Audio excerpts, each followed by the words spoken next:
Morning, morning, morning. Morning, Roxanne. Thank you as always for my brooms. Denise Bramble, morning, Denise. Rookman Gangadine, morning, Rookman. Arlene Lewis, morning, Arlene. Annette Beard, morning. Leon Graves, morning, sir. Cyril Mayas, morning. Alberta Sampath, morning. Patty Kutu. Marge France, morning, Marge. J Dimple 66. Jacqueline Phillips, morning to you guys. Holly the Gold, morning, Holly. Carol Boys John, morning. Alicia Almande Rocher, morning to you. John Cato, morning, sir. Marlene Panton, Annette Neptune. Oh boy. Now, I wasn't the alarm this morning, Roxanne. It was just, I don't know if it's just me, but it was just this morning the temperature a little low, freezing. Didn't want to come out from under my blanket. Leon Joseph, morning, sir. Glenn Richardson, Natalie F. Shah, morning to you. Alana Gonzalez, morning. Zen Mr. Is that morning, sir? Morning. Kennedy Joseph, morning to you. Trevor Carter Nelson, morning, sir. Ruben Rogers, morning. Mindful Consumer, greetings to you as well. Shelly Benjamin, morning, Shelly. Adaremi X says, yes, the place cool. Yeah, boy. Roxanne says she didn't hear her alarm. Roxanne, when this temperature being what it is, it could put you in hibernation.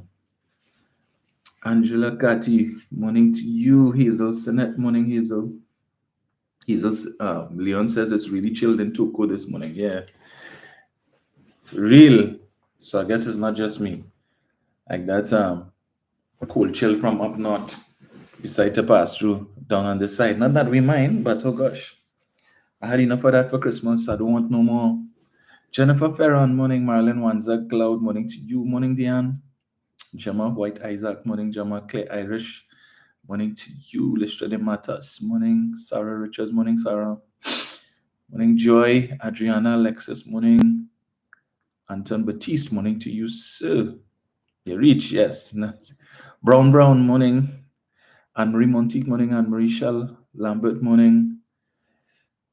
Judy Bowen, morning. Judy. Marva. James, morning. Marva.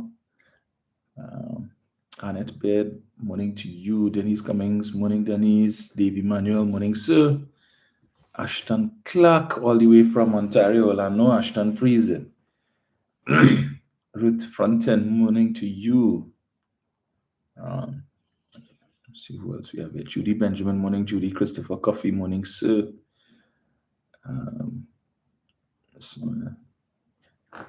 Ian Michael Glowden, morning to you. Carol Buku, morning, Carol.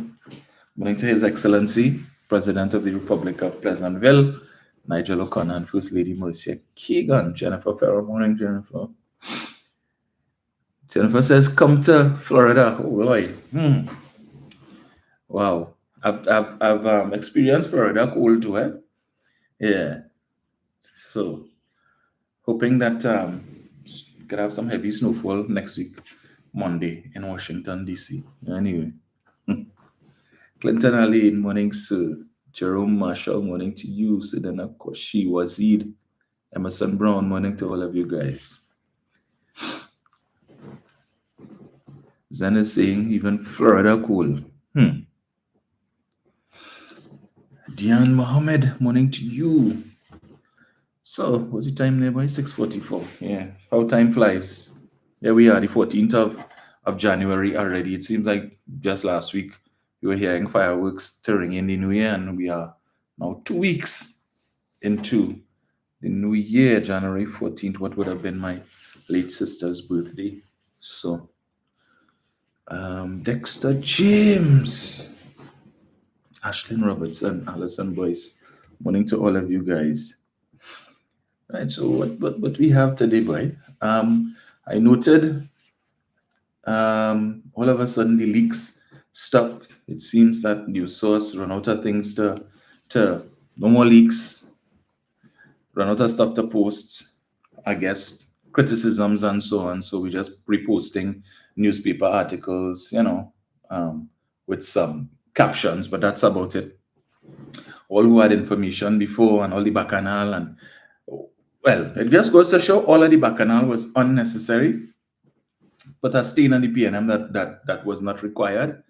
All they just had to do is, okay, have a discussion, an internal discussion, because all of the issues that persons had ended up being settled internally, as it always should have been. So all this talking to the media and giving commentary and all kind of foolishness, unnecessary, right? And all that talk done, and onto the business, as George Young said, time to get to work, and let all hands on deck, and let's get behind.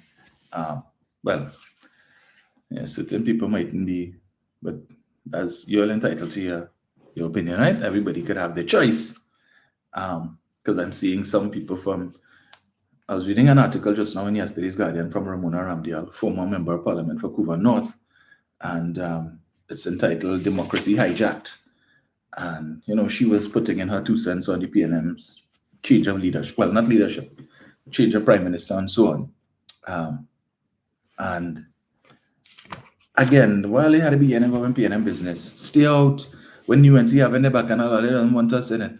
Okay, so keep out of PNM business. But anyway, so yesterday in the Parliament, two items were up for debate. One, the extension of the SOE for further 3 months, and two, the bill to have the coat of arms amended so that we could remove the 3 ships and replace it with the steel pan.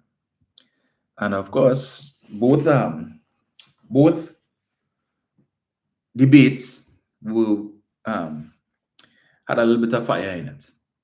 Dr. Oli would have spoken in both of them. I think the second item, which was the debate on the coat of arms, I don't think he intended to get into that debate.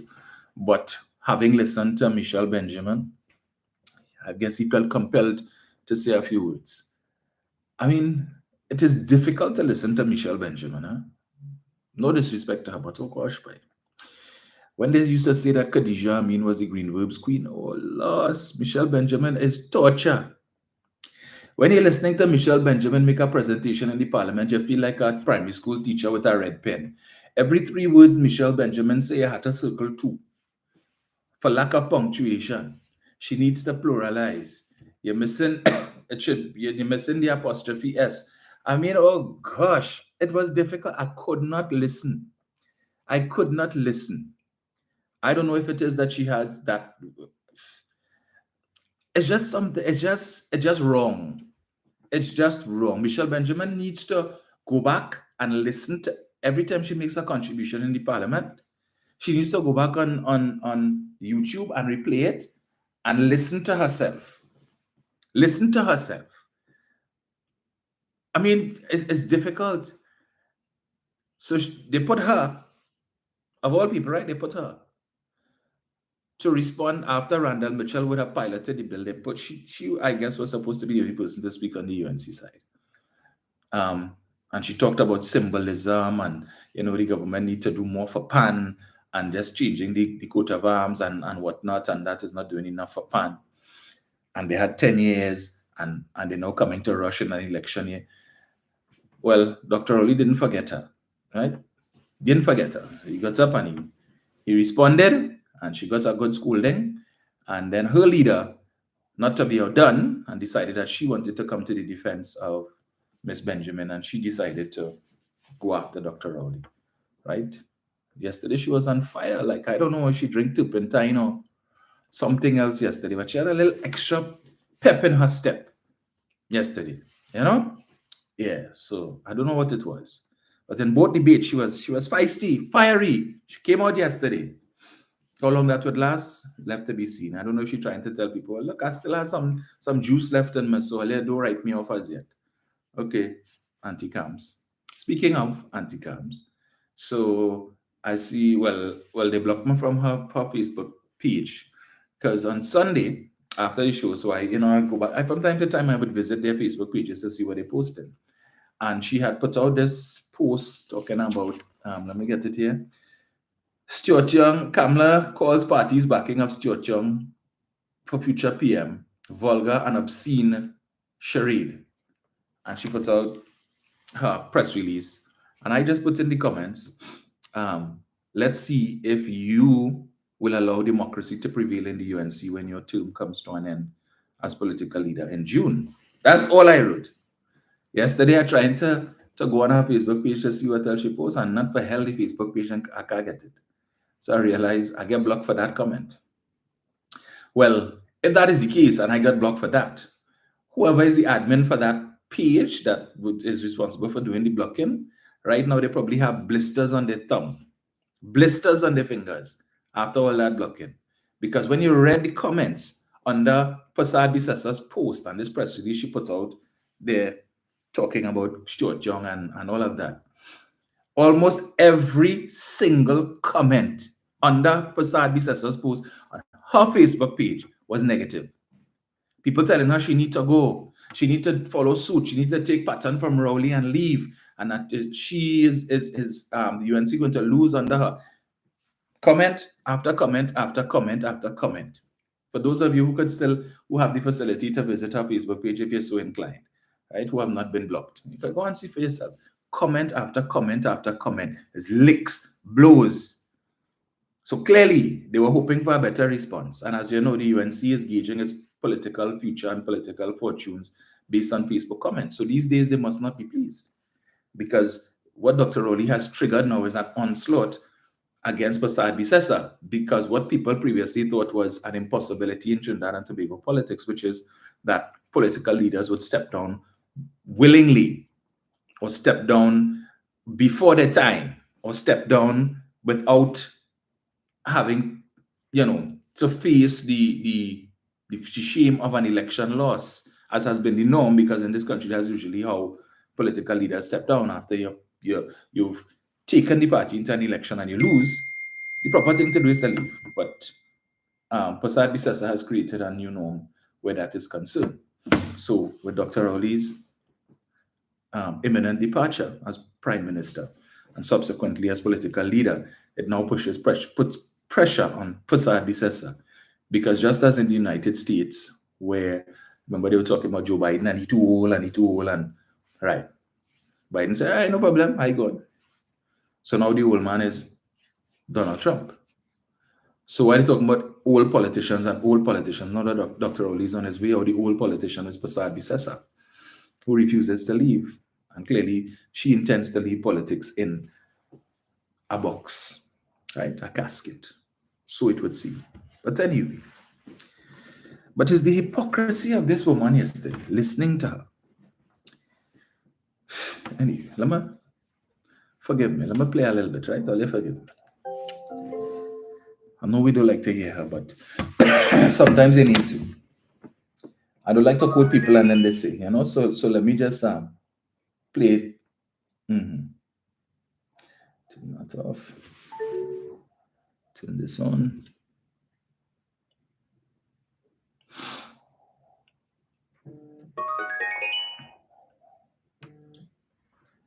Right.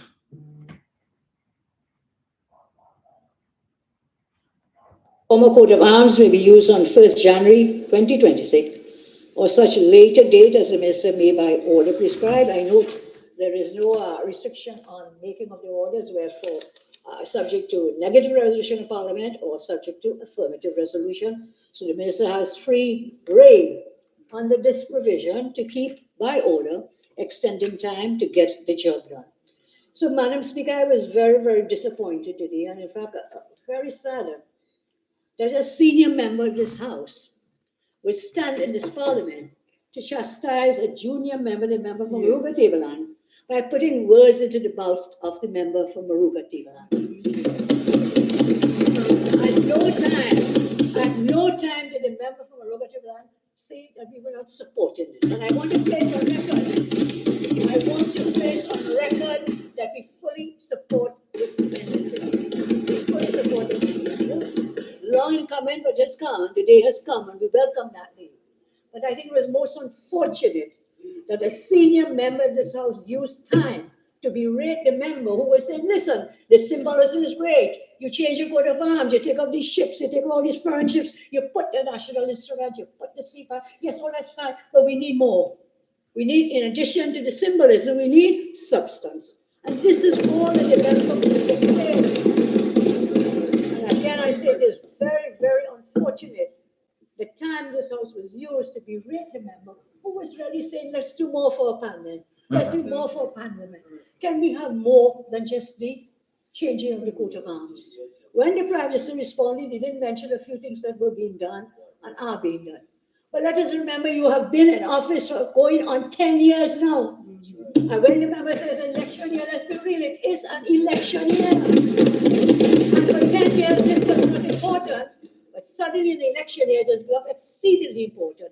And I can hear the passion. I can hear the passion in the voices from the members on the other side. But do not take down the words of the member from Aruba Tibran. I will defend her words if she knows we discussed this matter. We focused on this matter. We said, yes, we were going for. And then the Prime Minister praised windmills or sees windmills and is fighting windmills. Praise on saying those who are objecting, well, those sitting on this side never objected to this at any point in time. I remember when the first pronouncements were made last year, I did issue releases, we did. And at no point did we say we were not supporting, Madam Speaker. It is a national instrument. We are all proud of that national instrument. As the Minister said, the only instrument of its kind invented in this most recent times, in the last century. So it is something to be proud of. And I really just stood up to say, we place on the record, we fully support this move, but I also endorse the comments of my colleague from Aruba Tibran that we need to do more and go further than just a symbolic changing of those foreign ships and so on. The hypocrisy. At no point in time did we say that we were opposed. And really, when the Prime Minister made the announcement in sometime in August last year of the government's intention to remove the 3 ships and replace it with the steel pan, there was a hue and cry from the UNC, led by Kamla Prasad-Bissessar. She was the one who introduced race into the matter, talking about if you have to do that, this thing needs to be treated with delicately because it could lead to racial strife. She was the first person to introduce the issue of race into the matter, as has become the norm for the UNC. Right? And that is why her supporters feel emboldened to be racist, despite the fact that they would deny it, and like to accuse the PNM of being the blower of the racial dog whistle. But she introduced that, talking about, well, in basically stating or suggesting that the steel pan is more associated with persons of African descent as opposed to other races. She failed to see that the steel pan is a national instrument that everybody enjoys and that every single race, creed in Trinidad and Tobago identifies with the pan. Yes, it may have been invented by persons of African descent, but it has been embraced by all citizens regardless of race. Then you had Dr. Jerome Tiluxing, who seemingly jumped on her bandwagon and talking about, well, you know, we need to add, if we're going to put the steel pan on the coat of arms, we need to put the tassa on the steel pan, on the coat of arms as well. And it had to be drawn and to his attention, and that of others who were supporting him, that the tassa is not indigenous to Trinidad and Tobago, right? But just because we don't want the East Indian community to feel left out. Or who says the East Indian community would feel left out? If Prasad-Bissessar feels left out, if she don't like pan, that's her business. But you have a number of persons of East Indian descent who play pan, right? You have people like, you have pan arrangers who have East Indian descent. You have this guy, this brother and sister duo. What's the name, man? One goes by the name the piano girl. She plays the piano, but her brother plays the steel pan, and he's very prolific in it. It's interesting to note who they put to get up and talk a pack of nonsense about, oh, this is just symbolism and they need to do more for the pan. This is not the same people. Last year when Dr. Rowley announced that Pan Trinbago, that the government is going to construct a new headquarters for Pan Trinbago at a cost of 100 and something million on Ryson Road, the old post office building there that was last occupied by Lands Ministry of Agriculture. UNC was up in arms. Oh, it's a better thing you could spend the money on. And you could spend the money to build a headquarters for Panchin Bego and all of that. When we have road to pave and the health sector so bad. Always the same things they're talking about. And it has so much poor people in the country and people struggling to make ends meet and they can't pay their bills and they can't buy food, but they could find money to build headquarters for Panchin Bego.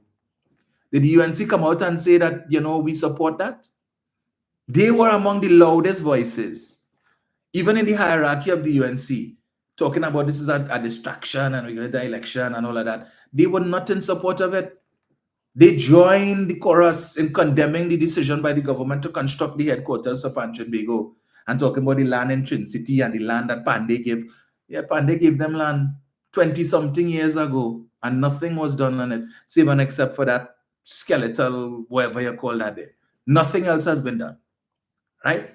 All of a sudden, they wanted to know the land and Panchin Bego and all of that. But what did you all do? You were prime minister for 5 years. You promised Panchin Bego you were going to give them a sum of money for them to at least complete their headquarters. That never happened. Never happened. Pandey gave Panchin Bego land but didn't give them the title deed to the land. And it was only when Beverly Ramsey Moore became president of Panchin Bego and she decided, listen, all these years the land is there. Nobody is doing anything with it. Let us use the land as collateral to get some money so that we could start and build something. And looking now for the documentation, the title deed to the property so they could go to the bank, only to find, well, hey, the process to vest the lands in the to Panchin Bego never happened. Yeah, so they gave all it was symbolism. The same thing that Michelle Benjamin was talking about last night and condemning always just symbolism. And symbolism is not important and you need to do more, you need to do more, something more tangible. Why Prasad says she was part of the Pandey administration when they gave Panchin Bego the land. At one point in time, she was Attorney General. In fact, she was the last Attorney General in that first term. Right after Pandey would have fired Ramesh Lawrence Maraj. Now she coming to talk about you need to do more and show, and you need something more tangible for the Pan fraternity and whatnot for our Pan men. But you were Attorney General. Why didn't you ensure that the paperwork was completed to vest the lands in the possession of Panchin Bego? But you're coming with your hypocrisy today to talk about the government need to do more and they need to do more for Pan. And what the clown Annie Roberts talk about when Kamala was Prime Minister, they gave $1,000 to the Pan men. And then you come to tell you that they had offered a prize of $2 million in the first year they came in for Panorama. But then they gave $2 million for the Calypso Monarch. It was $2 million was the price for everything, because they had just come into office, never see, come see, and they just shelling money. Just pelting out money. Look, yeah, we promise only 2 million, hold that, everybody, 2 million. 2 million. Because money ain't no problem. But yet still they tell you, Manning left the treasury empty. Right? That was the song they were singing. Manning left the treasury empty. But they found money to be able to give this one 2 million, that one 2 million. I was a free fall. And then remember they had the People's Band. They come out with a People's Band, come with your costume and whatnot, and you just jump up and have a good time. That's what they're about, revelry. But coming last night now, you vex and you want to chastise Dr. Rowley because he pulled up Michelle Benjamin for what? Her contribution. To say that the government isn't doing enough for PAN. When this administration, again, has done more than most other administrations have. Because the construction has not yet started on the headquarters, but it will. But let's just say the off chance that it doesn't start before the general election, and God forbid, UNC should come back into office. Is Mrs. Prasad Bisasa saying that she's willing to honor the commitment that this administration has made to Panchin Bego to build that headquarters? Or is she going to say, well, here, what now? It was Rowley and them that was negotiating to give the lands in Trin City to Mr. Ambani and they for them to build a cricket academy. But we don't support that. So we give them all back the land in Trin City and forget about the headquarters in Port of Spain. See what they could do. And we go another 20-something years again with nothing being done and just passing the land and say, yeah, that's Panchin Bego land. And you're proud to say that. What evidence is there that that's Panchin Bego land? Not even a sign. But at least the executive of Panchin Bego were in the parliament yesterday. They turned up for that specific debate. That was after 9 in the night, but they were so committed to it that they were there. But to listen to Prasad Visasa, we never say, we were never against it. You lie. You all were very against it. More so, the supporters of your party were very against it. And all who was calling for the TASA, morning to Wendell Eversley, who were calling for TASA to be named the co-national musical instrument of Trinidad and Tobago. Community party, they should have taken all her backside before the Privileges Committee for misleading the House, for being dishonest. Right? But that is what all come with. I don't know why didn't Prasad Visasa get up before? And instead of Michelle Benjamin, putting Michelle Benjamin to say it, why you didn't get up and say, why didn't put Munilal to say it? Or Vandana Mohet, but only put Michelle Benjamin, who started off her contribution by complaining about, well, I want to apologize to Panjin Bego. I see the executives sitting in the public gallery, and she said she wants to apologize about 4 or 5 times. And apologize for what? Because she said they only got notification that this was going to be on the other paper on Friday, and then there's some email she got at 4 o'clock this afternoon and whatnot. So we didn't have enough time to discuss it. But you had sufficient time between 4 o'clock and 9 o'clock to sit down and write a whole speech, because that is how she debates. She has to read, and I can't believe that you are reading and all that bad grammar, all them green verbs. You wrote down that words that's supposed to be that's supposed to have apostrophe and so on, showing ownership. And that's what you wrote down, and you read that. Come on now, man. Right? But you were able to write all of that between 4 o'clock and 9 o'clock, and you're complaining, basically saying you all didn't have enough time. But Prasad Visasa then gets up to say that you all caucused on this, and you discussed the bill, and you caucused on it, and you took a decision that you would support it, and you supported full 100%. So you all were able to do that between Friday and 4 o'clock Monday. Really? You all complaining about the bill. Prasad Visasa, you had 10 years. 10 years, and you didn't do nothing, and now in an election year, and remember it's right, it's an election year, and all of a sudden now it's important, and you want to come and rush it through? But yet still you all were able to give prominence to that. But other bills that you had for the longest while, you ain't had time to caucus.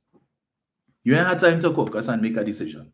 That is why we would have listened a few months ago to Khadija Amin, when there was a bill being debated, and when it came to the vote, how we voting again? What we voting on? How we voting? Now, if you caucused, you all would have made a decision, as Prasad Visasa said yesterday, last night, that you took the overwhelming decision that you would support. But yet still, on a more important bill, Khadija, what we voting on again? How we voting? So she don't know if you're voting yes or no, but all the caucus. And the caucus meets and we discuss all the bills and we take a decision how we voting. But Amin didn't know what all they voting, so nobody said she didn't get the memo. Are we supposed to be? And these people want to be the next government. That is why a simple thing, you could come to Parliament, and Rudal Munilal, you all could come to debate the names that are sent to you by the president. Persons who are supposed to form the commission, the board, or the executive of the commission, the Police Service Commission, an important commission. You got this curriculum vitae, the CV of everybody. And yet still, Munilal could come to the Parliament on the leading or the prompting of the political leader, Prasad Visasa, who would have received these documents first. It was sent to her by the president. The president sent you a letter telling you about the man who is proposed to be the chairman, and indicated in that letter that the man was a commissioner on the board of the EBC, right? And they sent you the man detailed CV in which he indicated that he was a member of the board of the EBC, a commissioner. And on 19, all they come and sit down in the Parliament and say the man failed to disclose on his curriculum vitae that he was a commissioner, right? And making a big thing of this. Oh, why didn't the government mention that when they were speaking and so on? And this could be seen as being an attempt to mislead the Parliament, and it is very serious. And she sat down next to Munilal. Yes, this is very serious, very serious. And perhaps we should consider moving a motion of privilege against the minister, so on, attempting to mislead the House. And why did the man leave this out deliberately, and so on? And as soon as Munilal wrap up, and the Minister of National Security gets up to respond, What did he do? He quotes the page in the man's CV that all 41 of them received. All of them received. Right? And on the man's CV, clearly states he's a commissioner on the board of the EBC. But 19 of them, when Munilal said that, they thumping the desk, yes, yes, yes, yes, motion of privilege, motion of privilege. Saddam Hussein, who's supposed to be the brightest lawyer, if you hear they bigging him up yesterday, we articulate and listen, if you hear Munilal, and we were looking at Saddam Hussein, and we were so impressed by his delivery and whatnot, and we were taking in every word as it fell off of his lips and all that. If you hear the praises, accolades for Saddam. But he read the same CV and he didn't see it. None of them saw that. Right? And when the Minister of National Security pointed it out to them, well, you know, it's on page 3, paragraph 4, so, item number. All of them with the jaw on the ground. And Mr. Hines rightly called for an apology for the individual. That apology never came. You know, okay, well, if you hear Munila, I say, you know, sometimes I'm not always right. I don't always get it right. You get it wrong more than you get it right, Munila. Right? Every time you come to Bossamark, you're always getting it wrong. How many times you come to the parliament and misled the parliament, you claim Dr. Rowley had bank account in the US joint with E.V. Drillinman and 500,000 US wire transfer and the picture and meeting that took place. That's why you had to pay Ansel Roger now $500,000. Anyway, but we know that's chicken feed for you. Yeah? Chicken feed for you. Bunch of jokers. But just to demonstrate to you all the hypocrisy that all of a sudden they embrace PAN and they love PAN and they find more needs to be done for the PAN men. As if that isn't naked politicking in an election here. Right? Because you figure, hey, if we go against this, the PAN men and them will say, the UNC is supporting we, you know. And they might figure that if they win, that we wouldn't get the headquarters. So we need to tread lightly on this. And we need to fool the PAN men. So we be saying we support it. We don't want to anger the PAN men, right? So we support, especially with Carnival in the air. How are we going to look if we come now to complain about the coat of arms being changed and we put in the PAN, the country's national musical instrument, on the PAN? But all of us know that they were against it. All of us know the things that they were saying about it. There were cost so much money and all kind of thing, and this is not necessary, and there are more important things in the country. More important things to do. More important issues to deal with. But yesterday you're coming out to sing a different tune, and you support it 100% and whatnot, and more needs to be done for the PAN men. What's your track record? What did you do for the PAN men? Other than the one-off 2 million and you gave them the $1,000. What else did you do for the PAN men? What? Nothing of substance, nothing of note. And then Michelle Benjamin jumping up to say the only time pandas play in the country is for Carnival. Well, Dr. Rowley took her to task on that too. And rightly so. Rightly so. Put her in her damn place talking nonsense. Right? As only Carnival time, here's the PAN. Maybe in Maruga. Not other parts of the country, right? This government has facilitated many a concert. The UNC don't show up, so they wouldn't know. When it is for Independence Day, there's a little PAN and thing too. When the forces, when they're heading down to the barracks and so on, and they're going down Tragedy Road, maybe if it is you all would show up and attend the Independence Day parade, you will hear the PAN. But since all of you choose to absent yourself, you don't hear it. So don't come now to talk nonsense about only Carnival, it is a PAN. Foolishness. Maybe you should listen to I-95 every Saturday, but anyway, I digress. Let me just play a little bit of the Prime Minister here. Just a little thing. Not too much. It is an acknowledgement of an instrument invented in the 20th century on the island of Trinidad and Tobago. And Mr. Deputy Speaker, I would have thought anybody who would have heard the calypso by Crow about where PAN reach and seen today in this parliament that the parliament has taken the step to remove the misrepresentation of Columbus's ships on our national coat of arms and replace it with the steel PAN, would know that PAN has reached the highest in Trinidad. But you want to belittle that. is symbolism, and it's for elections, and you can't see what the symbol is. Let me tell you what the symbol is. As a black man, as a Trinidad and Tobago citizen, when I went to Cape Coast in Ghana, and I visited the fort in which slaves were kept before they were shipped to the Caribbean and other parts of the world in the West here. There's a courtyard, there's a gate, a door, and a walkway down to where the ships used to be. And it's called the gate, the door of no return. It means once you have gone through that door, you will never set foot back in Africa again. And to think that after 400 years, I was able to go back there and say to whoever labeled that door the door of no return, I have returned.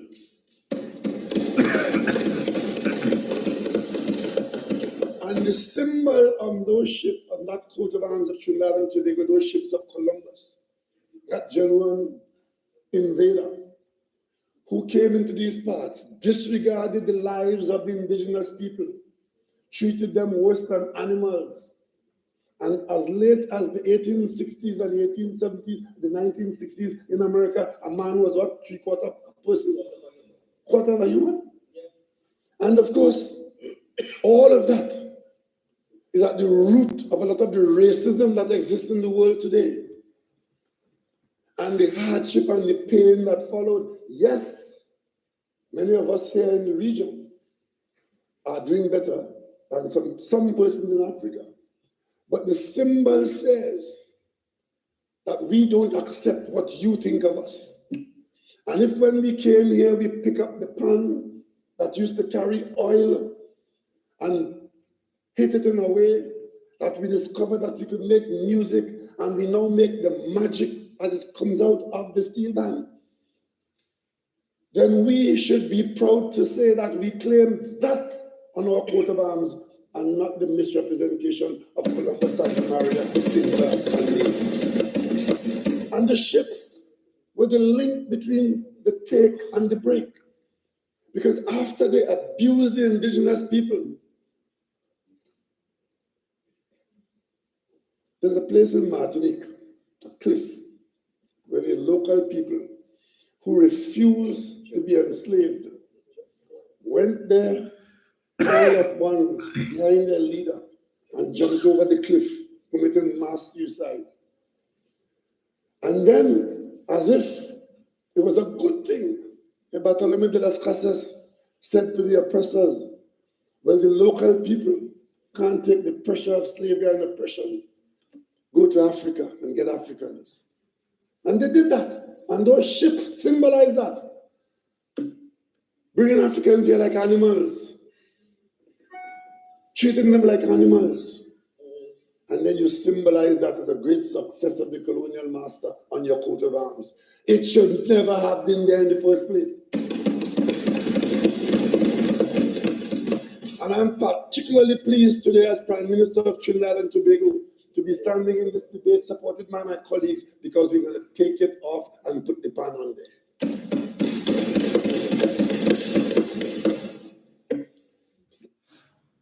Right. So that, of course, was the Prime Minister there, and he had to school Michelle Benjamin, right? And Prasad Bisesa, as I said, felt she needed to put her 2 cents to defend Michelle Benjamin, you know. But anyway, we leave that there. So, of course, the other bill that they discussed yesterday was the extension of the state of emergency for further 3 months, which thus far has been little to no inconvenience to the average citizen. It's an inconvenience to those who choose to be on the wrong side of the law. But for those of us who are on the right side of the law, no issues. Save and except I saw a story yesterday, I think on the evening news, that said that 2 cruise ships that were supposed to be coming to Tobago, supposed to be docking in Tobago, decided not to go to Tobago because of the state of emergency, right? Now, to my mind, that really is, well, how I should put it, boy? A failure on the part of those who deal directly with the cruise ships to communicate with them properly, to let them know what the state of emergency entails, and therefore there is no risk to the passengers on these vessels coming to Tobago, right? And just yes, and you know, I listened to the chief secretary and the secretary for tourism in Tobago and talking about, thing, and they want to make a point. This SOE is more for Trinidad than Tobago, and Tobago good and Tobago this and that and whatnot, as the case may be. But all the money they're spending to travel up and down all over the place and so on, the millions that have been spent, how has Tobago benefited from that? But more so, what was of greater concern to me is that Charles Cavallo, who is the man who organizes for the cruise ships and stuff to come to Trinidad and Tobago, he was making the point that one of the biggest challenges that they face, even for notwithstanding that this unfortunate incident here with the two ships, that one of the biggest problem he has is when the ships come, is the issue of getting transportation for these cruise ship passengers to take them to their tours of choice, because the people book before the tours that they want to go to and they pay the money. In fact, I was looking at a clip yesterday from somebody who's currently on a cruise ship, and they're giving you a little ball by ball, and the person was showing yesterday how they give you a briefing before they dock at a particular port, letting you know these are the options that you have, and this is where you could go and whatnot and the like, right? But in 2023, at the start of the cruise ship season, they had that problem in Tobago, where a cruise ship came and arrangements had been made for the maxis and so on to come and carry the people to their tours. And when the cruise ship came, there were no maxis, none. And the people who paid their money to go on tours and looking forward to the tours, some of them, this is their first time in Tobago. And as you know, the saying goes, you only get you don't get a second chance to make a first impression. And what was the impression that they got from that? That the people dock, and the furthest they could go was downtown Scarborough, right? Unless they were willing to shell out additional monies to take a taxi, to hire a private taxi to take them somewhere, which they were doing at their risk, because there was a couple who complained that they took a taxi to go to take them up by some fort or whatever it is and to drive them around. And the man, when they came into the taxi, they asked the guy what would be the cost, and he tell them what the cost is. And then as they proceed and they're on their way, he tells them, well, with the traffic and this and that. And his plan was to drop off the people by the fort and then go back down and pick up more people and then make some money. So when they told him, we asked you what was the cost to take us around and so on, you gave us a price, and now he want to change the thing. And the people say, well, we don't know it. We don't know the place. So if you drop us here, what guarantee do we have that you're going to come back for us and whatnot? But he see an opportunity, because the maxis were not there. He could make plenty money, right? And the people are not knowing that the woman who was in the car with her husband, that she is some blogger, some on Instagram and so on. She on TikTok and whatnot. So she has a following of over 1 million people. He didn't know that, but he saw an opportunity to extort money from the people. And when it is that they say, well, no, we're not paying anymore because this is what you told us, and we came into your taxi on the basis that you told us this is the cost. And you tell them, well, I gotta put all you out here, I gotta come out here because that's the cost, and I need to make money and whatever and whatnot and stuff. And people tell them, I'll take them back down to the port, which he eventually did.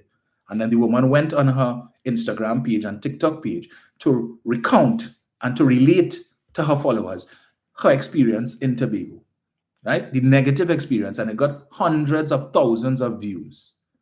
When she told the world about how she came to Tobago, came off the cruise ship, and a taxi driver in Tobago tried to extort money from her and her husband, right? Leaving a negative stain. And when it was highlighted on the news, international news and so on, then you had a situation where I think the tourism division in Tobago ended up reaching out to the woman and apologizing and offering whatever it is to make amends and so on, right? But again, it's because of this is 2023 at the start of the cruise ship season in October. Here we are in 2025, and Mr. Cavallo is saying that you have the same problem. But they're boasting, we want to make Tobago the greatest little island in the world and all of that, and you can't even get something as simple as transportation right. As simple as that. If it is the maxi taxi drivers and them playing the fool, you have the PTSD buses. In fact, the THA said that they would be looking at that to see if they could provide more buses and the like, if you or use the buses that the THA division has, the white, well, the maxis on them, but the different divisions have their own maxis, and there was discussion that they could even use that to provide transport to the people. Just a couple of weeks ago, there were 2 cruise ships in port side by side in Scarborough. They're happy about that. See, I think it was Kevin Ramner, one of them posted up. They're happy. Yes, 2 cruise ships side by look at Tobago. We happy. When Philip Alexander didn't see it fit to post that. But you know what he go post up? Pictures in St. Lucia or pictures in Antigua or whatever, when it is that you have 3 cruise ships, or in Barbados, where it is that you have a cruise ship or a cruise line that actually originates out of Barbados for Caribbean cruises and so on. You post a picture of that and say, look, you look at side by side, but it happened in Tobago. You didn't know about that. That wasn't, you didn't feel the need to post up that to say, well, look, it is happening here too, right? But Farley, you could put 10,000 bounty to kill shark, but you can't fix a simple problem like that. The embarrassment that causes. And then they spoke to the head of the Maxi Taxi Association. Well, yes, he agreed, because Mr. Cavallo is saying, we send emails to these people telling them when the cruise ship is coming, and we need to get confirmation that we would have X amount of maxis, because the people pay for the tours and we need to confirm. He not getting any response from them, so he don't know. He operating blind and assuming that they will do what they have to do. And then when the cruise ships arrive, the people, they're just like headless chickens, because they are thinking arrangements have been made, transportation, which is part of the package, to take them to Argyle or to take them to the Buko Reef or wherever it is. Nothing in place, and they now have to shell out extra money to hire private transportation to take them there. This could never be right. But we want autonomy and we want the right to self-determination, and you can't even fix something simple like that.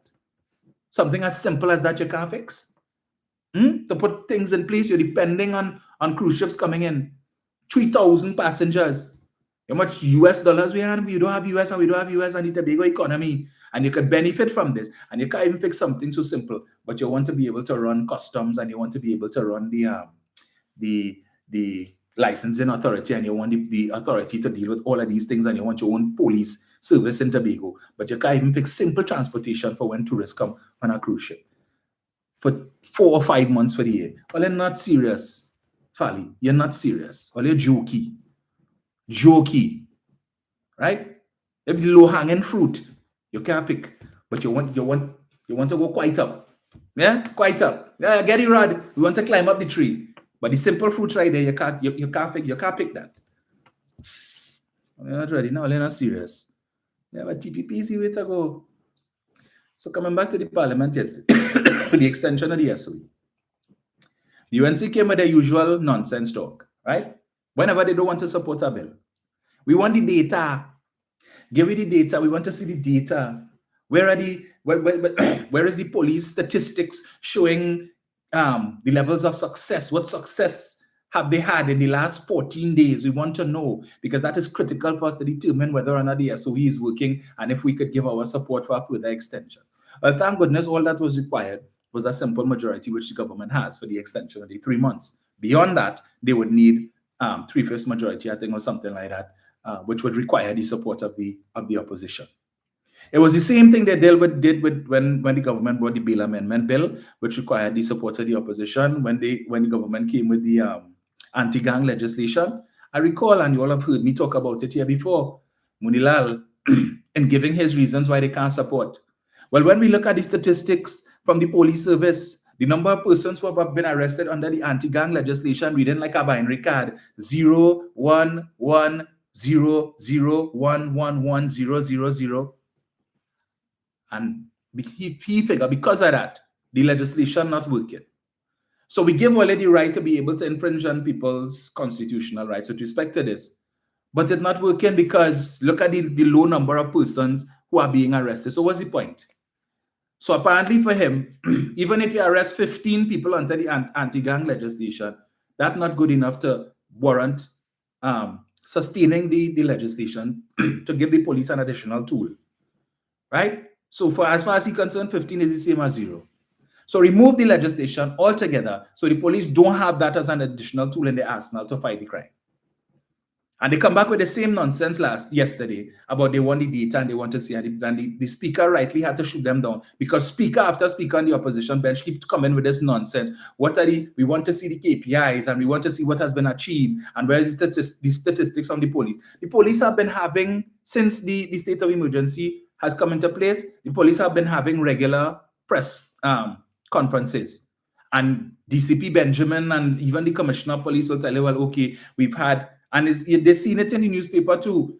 We had 2,000 something raids. We arrested X amount of persons. We have so many and so many persons under house arrest. We were able to recover X amount of guns, X number of so much and so much ammunition, high-powered 5.56, and all that has been in the newspapers. It has been on the news, but they want the government to come now and regurgitate and repeat what they already know, what they're reading every day in the newspapers, what they're hearing every day when they sit down in the car and they turn on the radio and the news comes up what they've been hearing. When they go on Facebook looking for couture and bacchanal, scrolling, looking to see what the Trinidad Express, the Jamet of Independence Square post up, and let me go through the comments and see how many people bad talking the government. When they're doing that, they're seeing the statistics.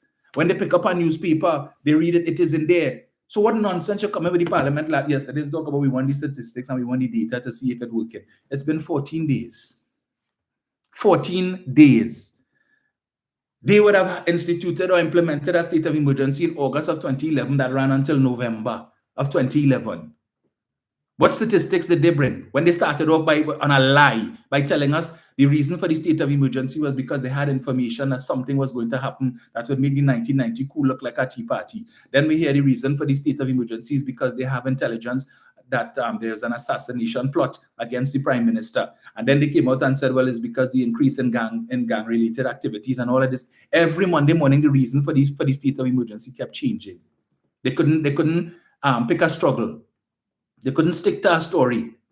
Every Monday morning is a different thing. What were the statistics? Yeah, that you lock up 8,000 Africans, young African men.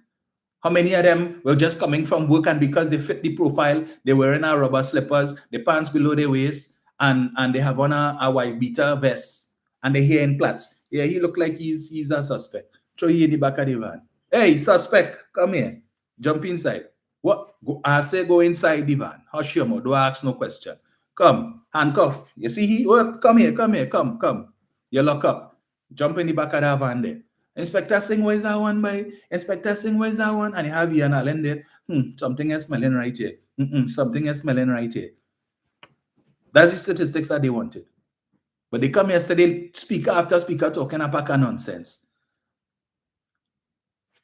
And you know why? It's because they are seeing the successes with all of the raids. So they come yesterday, Munilal come to say, you know really, and what this is, because we have other legislation that they could have used to be able to do some of the things and empower the police to do what they're doing now.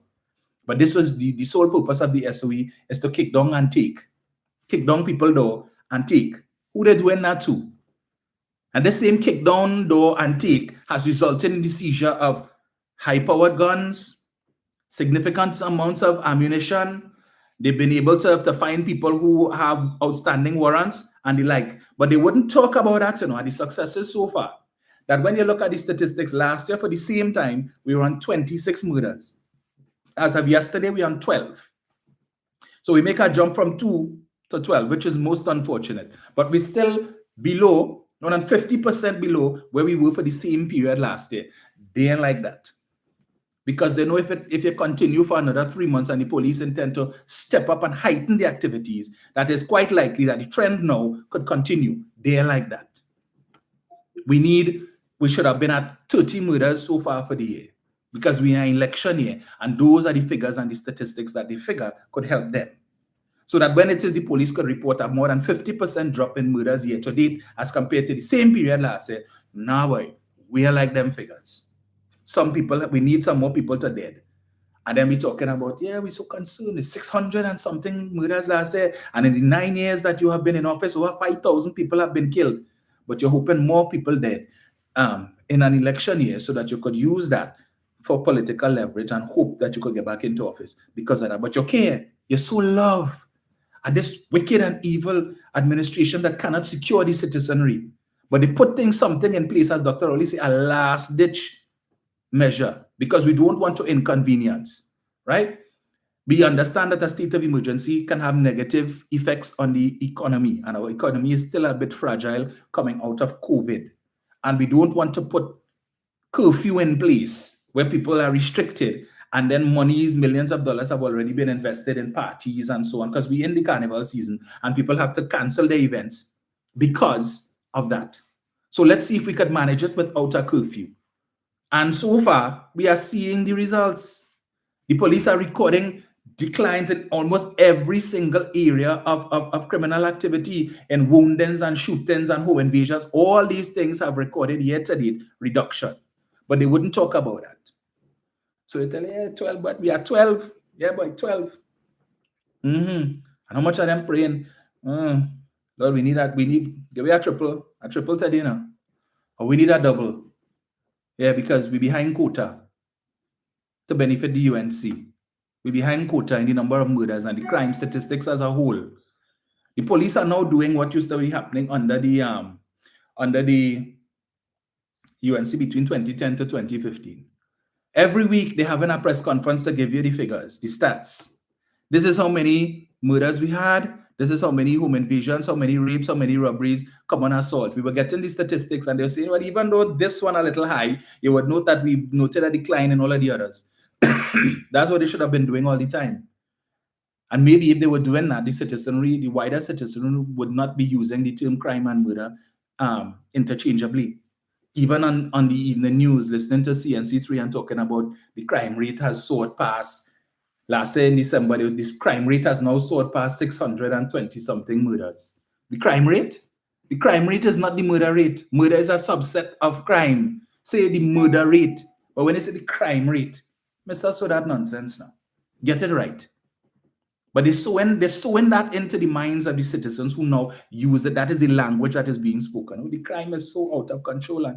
But if you ask, what about the other crimes? The successes that the police have been experiencing, we have no idea because nobody talking about that. So I heard Rodney Charles yesterday. He was the last speaker for the opposition bench with respect to the extension of the SOE. Right now, they had to tell him, hustle up now because we need to deal with the bill to change the coat of arms. So don't go too long. You know, you like to drag it out. And practically every point that he raised, the speaker had to get up and tell him, well, that was discussed already, and we don't want repetition. That is what happens when you come to the parliament late and you miss other people's contributions and you don't know what was said. You find yourself in that situation. That is why when we tell you parliament starts at X time, you need to be here at X time to avoid what is happening now. And she had to do the same thing to, what's his name, the member for Couva South, Rudy Indarsing. It shows you the contempt that they have for parliament. They don't even have the decency to come to parliament on time to participate in such an important debate. And they're receiving taxpayers' money. They're going and get a pay raise, or they probably got a pay raise already. But yet still is the same lack of productivity, which we see in the wider public service. We're working at 2013 salaries. We're supposed to get a pay raise every three years, right? I mean, get no pay raise. But where is the productivity to accompany that pay raise? A pay raise is not just because the government says, well, we know inflation and so on, so we need to give you a pay raise so that your salary could keep pace with the cost of living. It's not just that. The expectation is that when you get a pay raise, that we would see some increase in productivity as well, and we're not seeing that. In fact, Fitzgerald Hines was on I-95.5 on Sunday morning, right, on Eye on Dependency, and he was speaking on that, and he made that point. He said, in this country, you have plenty of people who collecting the salary every month, but not doing the work that they're supposed to do. They're not going beyond, above and beyond.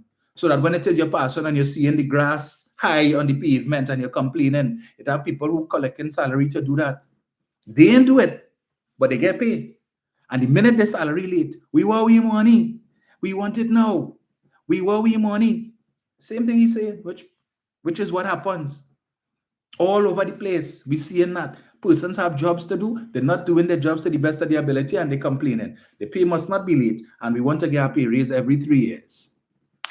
But we're not seeing any improvement in the contribution that you're making and the execution of your duties. People still complaining when they go to government offices is the same thing. The bureaucracy, the attitude, the facial expressions. But then when time for promotion, You're being promoted on the basis of what? Of what? Because if it is your supervisor or your manager with a poll or to consult with your customers who come in to ask, so what are your thoughts on this person? Tell us a little bit about the experiences that you've had. That when you could go to government offices, you reach there 5 to 8, 10 to 8, and you sit down waiting for them to open the door because you come to do your business, and you reach there early because you don't want, when the crowd comes, that you end up there spending half your day there, because we know the slow pace some of them work at. That when you get there, well, the person who dealing with that reach the work yet, and you sit down there 9 o'clock. The person didn't reach yet 9:30, they're now rolling. You're supposed to start work at 10 to 8, but 9:30 you're now strolling. And because it's a public office, well, what we're going to do is not like we have a choice in the matter, right? It's not like we could say, well, all right, I will go somewhere else and do this. This is the only office that does that. So if it takes me, the person who's handling this particular transaction come in at 9:30, I just have to settle that. And if I open my mouth too much, next thing you know, the security watching me at the corner, AI, ready to move to put me out, or the person decide, well, oh, you want to make a noise? Well, all right, because I will ensure that you stay here whole day. So you better just hush your mouth, right? You get a transaction done, and then when you're going outside, you could complain, and you could go on social media and do a post, do a live, and chastise. But that is the only recourse that you have. And this is the point that Mr. Hines was making, right? But anyway, so this guy, Rodney Charles, talking about Jamaica and all the things that Jamaica did to bring down the murder rate. And aside from having states of emergency, all of the social interventions and the what do you call it, boy? The programs that they put in place for the youth and for the young people to keep them out of a life of crime and to engage them. And I'm saying, Rodney Charles, you ever hear about the Ministry of Youth Development and National Service? As a member of Parliament, what you need to do is to familiarize yourself with the programs. Because I'm certain the number of programs that this administration has put into place, right, with respect to young people, Jamaica don't have that much. I don't even think Jamaica has a Ministry of Youth Development and National Service. They may have certain under the Ministry of Sport and whatever it is. But we have a dedicated ministry, a ministry that is specifically for youth, and whose job it is every Monday morning they're rolling out some new program for the young people to participate in. And they offering an incentive in the form of a stipend. So it's not just saying that, okay, you see a course and your parents now have to find money. They may be living paycheck to paycheck, they're struggling. And they have to find money to give you to pay passage and to buy lunch or whatever it is. The government is giving you the money for that. So your parents don't have to hoot up their head, where the money coming from now. You need to go and find a little work, find an end somewhere to help out. So you get 10 years stipend, which might be, depending on where you live, it is sufficient to provide transport, and you might be fortunate, maybe your parents, one or two of your parents might have a car and they could drop you. In the morning, they may not be able to come back for you, but at least the money you would have spent on passage to go, you don't have to pay that. So you could save that money and you could do something, help out around the house with the little stipend that they're giving you for the period while you're learning something that you could now convert into a business, which is the main thrust. It's not just about giving people a certificate at the end to say, well, yes, you came and you did that course, and you could frame it and put it up in the living room or somewhere to say you did that course. No. The intention is that we're giving you hands-on skills training so that when you finish, you could now go, if it is you can't find a job, to be able to put this into practice, that you can now offer your services as an entrepreneur, which is the preferred thing. So you're skilled in refrigeration and air conditioning. Almost everybody have air conditioning units now.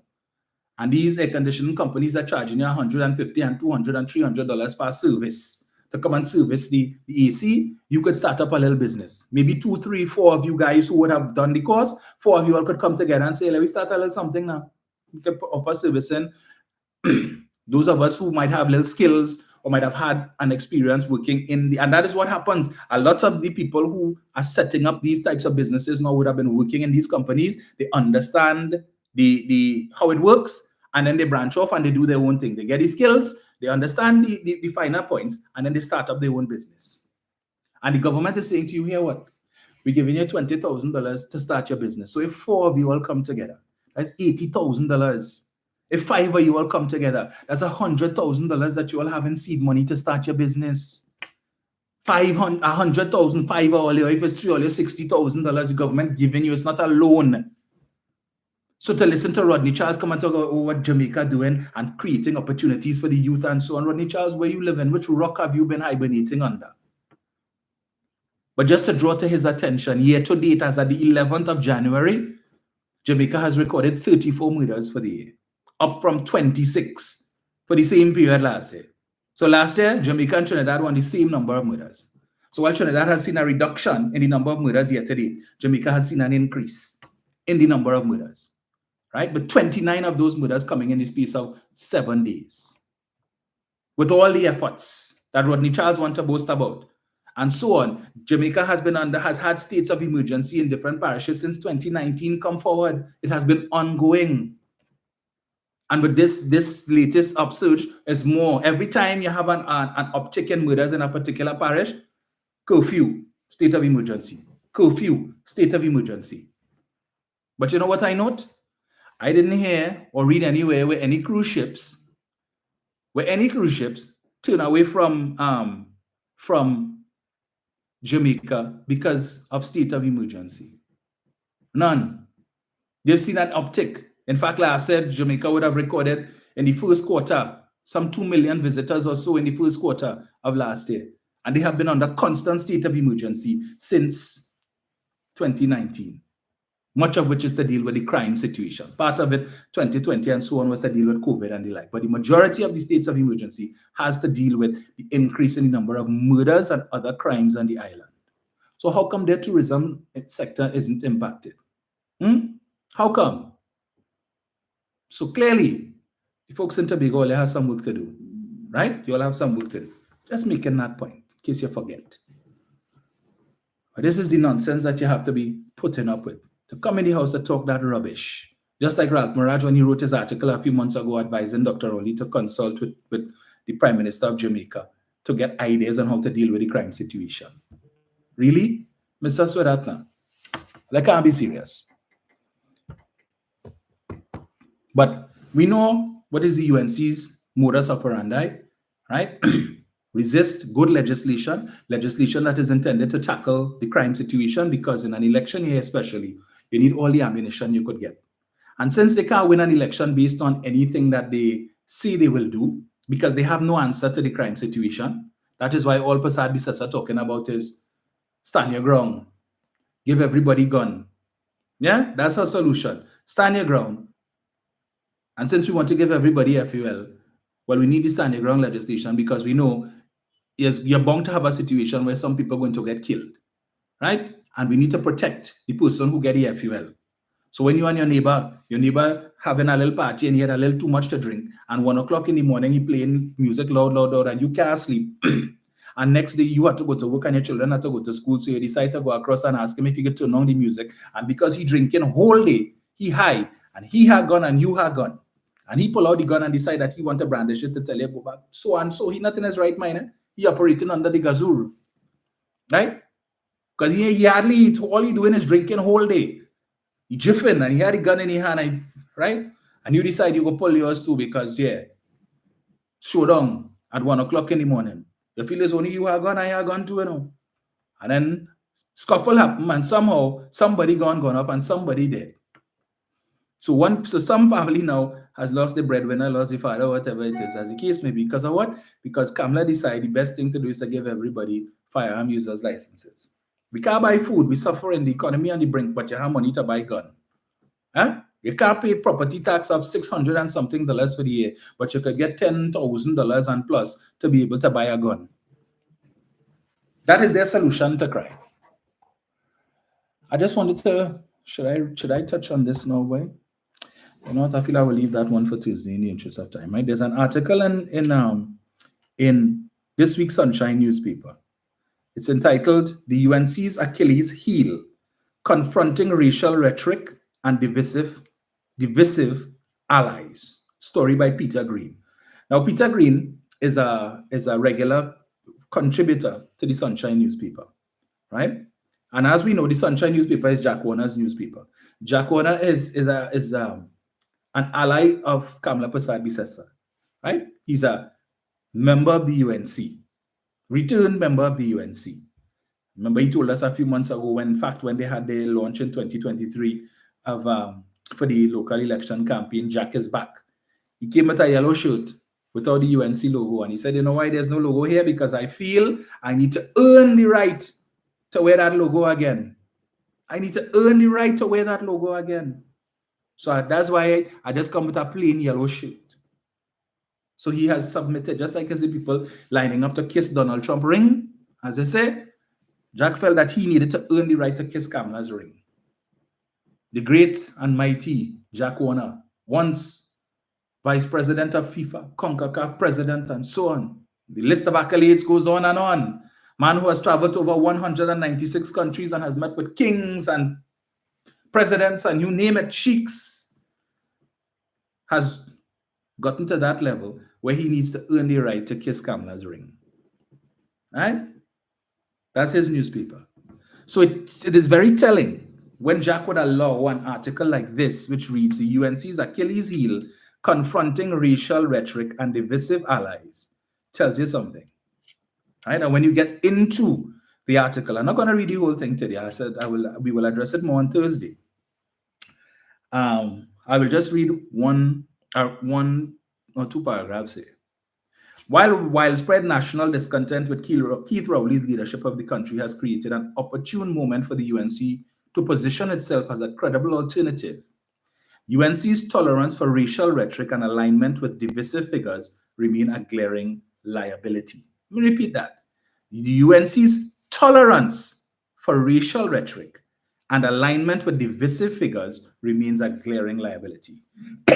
A recent post on Facebook resurrected racial slurs allegedly uttered in 2015 by UNC activist Jaishima Leela Singh, which exemplifies this Achilles heel.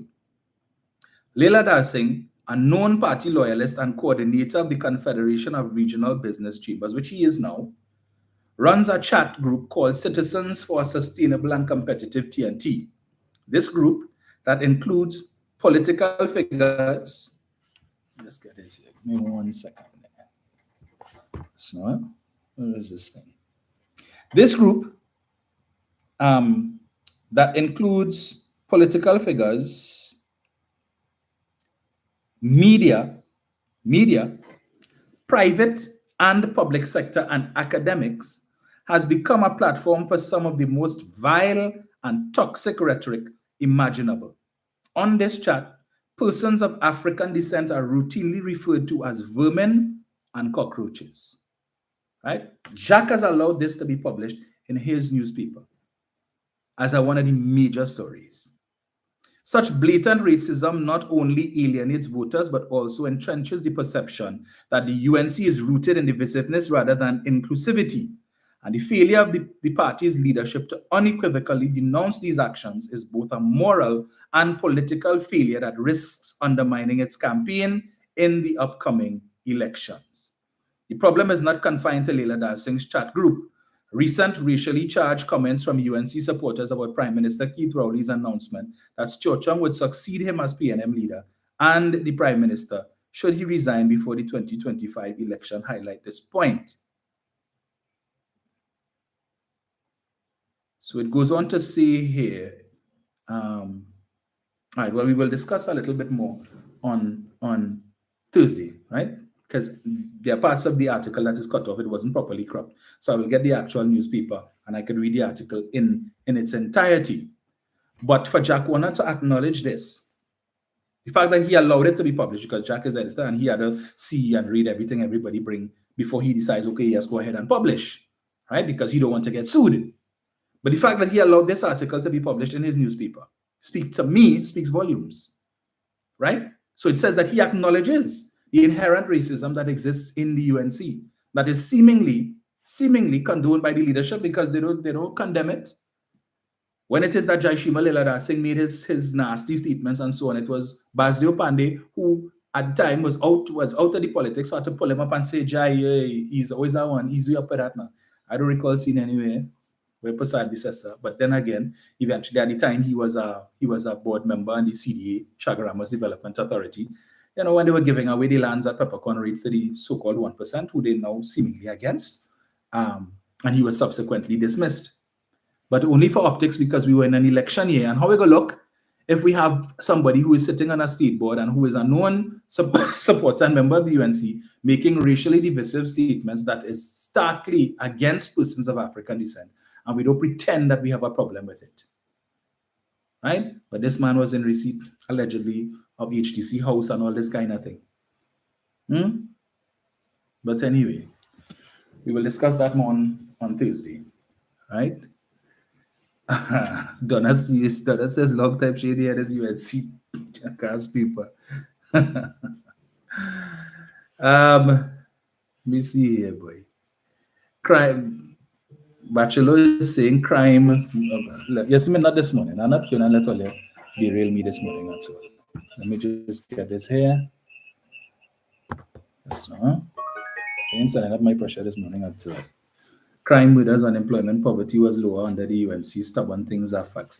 If you could prove that nonsense, prove that now. Prove that now. Unemployment was lower. Yeah, but you know what? You know what was lower under the UNC too? Entrepreneurship, Winston.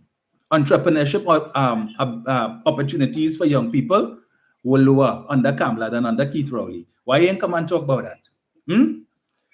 What were the opportunities they provided for the youth? Live sport, Color Me Orange, Hooper Life. I want you to come and tell us. Challenge that now. Mr. Yates, good morning. Hello? Yeah, good morning. Good morning, sir. Morning, sir. Yeah, good morning. Just a couple of points. Go right ahead. First of all, you know, I watched a lot of the debate yesterday. And I zeroed into one particular contribution because I know the idiocy will surface soon after he begins to talk. I'm referring to Monilal. Yeah. Now, you know, insecurity and fear is a hell of a thing. Now they're talking about SOE, but this character couldn't resist the urge to stick in the thing about the police could be going after political enemies.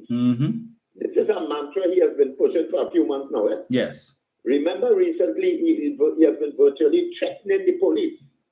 Don't take instructions from the PNM. Don't take instructions from any political directorate. You know, and because when we get into power, we go deal with you all. We go deal with you. For allowing PNM to manipulate you all and control you all and what you all do in your jobs and so on. And true to form, he could not resist the urge to talk about political enemies. So when I tell you that fear and insecurity, all Monilal is saying there, he's talking about the EMBD contractors matter and himself. That is all he's talking about, you know. Yes. All political enemies and attacking political rivals and things. It's himself he's talking about. And he's referring to an issue about which we have heard absolutely nothing. November the 6th come and gone. 2 months come and gone. We don't know anything. We haven't been told anything. So much from Monilal. The question of the steel pan as a national instrument. It doesn't surprise me, and it wouldn't surprise any of us who understand the culture of this country, the political culture, the sociology of this country, to understand very easily why Indo-Trinidad, for the most part, not all, but for the most part, they denigrate the steel pan movement. And I will give you 2 examples to buttress my point.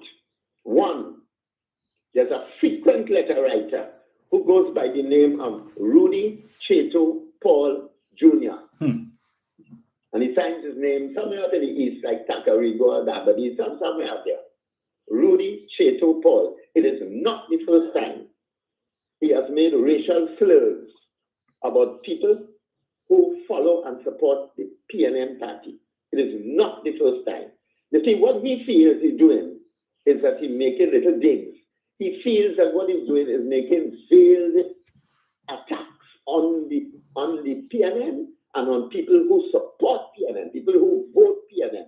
It is not the first time, for example, that he has said nasty things about PNM supporters.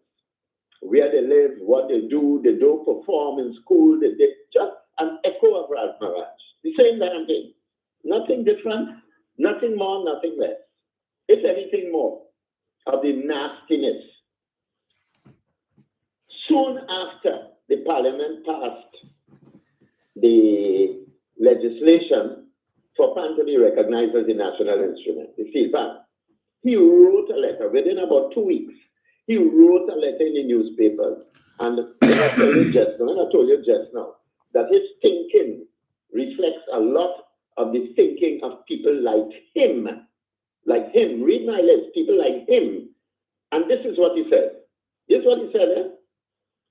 He said,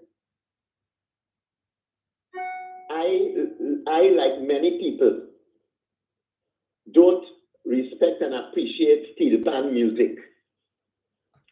Don't respect and appreciate steel pan music. Because, like many others who, like me, we see pan as noise and not music. See? And noise and not music. Now, you know what is the rub? You know what is the sad part of all of this? And this is why, this is why I have to keep going back like a because you keep seeing examples of the nastiness all the time, every day. I mean, this man claims that he's a retired lecturer in sociology from a university. I don't know if it's UTT, I don't know if it's UB, I don't know. But he says, and boasts, as a matter of fact, he boasts that he's a former lecturer in sociology. You hear the field? You hear the field? Sociology, And this man is writing a letter to the newspapers, always very long, rambling letters. He's writing and saying that he can relate to pan because, like many people like him, he sees pan as just noise. Noise, not music, noise. But at the same time, in the same breath, he's singing the praises of the harmonium, the dolak, and the tata. That is music. That is music. But steel pan music is not music. So this is Rudy Chato Paul. You can check into him. Always write letters, but letters of a nasty, low, discriminatory tone, laced with racial overtones. And it is so sickening that the media of this country, the newspapers, print this filth for people to have to digest.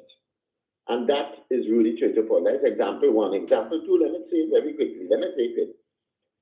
Sat Maraj, before he died in late in 2019, he, as we know, had been pushing ahead, pushing a certain head all the time. That when Dr. Williams came to power, he replaced the white colonials, who, by the way, they all love it. Let us not be deluded by foolishness from people like Rudy Chato Paul and Sat Maraj and others. People they love, they give the impression they're criticizing them. He said the white colonials were replaced by the black managerial elite. That is the term Sat Maraj always used to use. What do you think he mean by that? The black managerial elite is Eric Williams and the PNM he there with. Is Eric Williams and the PNM he there with. Right? As their bone of contention. As their bone of contention. And this is what Sat Maraj always used to say. On the radio, on the TV, on his Jagriti business, and writing in the newspapers. Used to have a column. And it's familiar stuff I'm telling you here. Familiar stuff. While all your children beating pan, while African children beating pan, our children beating book, our children studying the books, while all your children beating pan. Well, let me just remind people, or just tell people in case they didn't know, Why is Admiral just talking that divisive nastiness, which is what it is? Divisive, racist nastiness. You know, under cover of darkness. You know, behind the scenes, in the background. Do you know that in his Mahasabha Hindu schools, every year they have a competition, a cultural competition called Bal Vikas, capital BAL and VIKAAS, Bal Vikas. And guess what? Do you know that Indian children will be beaten pan in the Bal Vikas competition? Indian children beaten pan. The same maligned steel pan. The same maligned steel pan. This hypocrite has his children beaten pan. His own Indian children, his Hindu children, beaten pan. That is the dangerousness and the hypocrisy of these people. That is why it's just enough to listen, look at them, and walk away. That is just what I wanted to say this morning. The hypocrisy of Indo-Trinidad. Thank you. Thank you, sir. Let's see who I have waiting here. Let me switch this. So,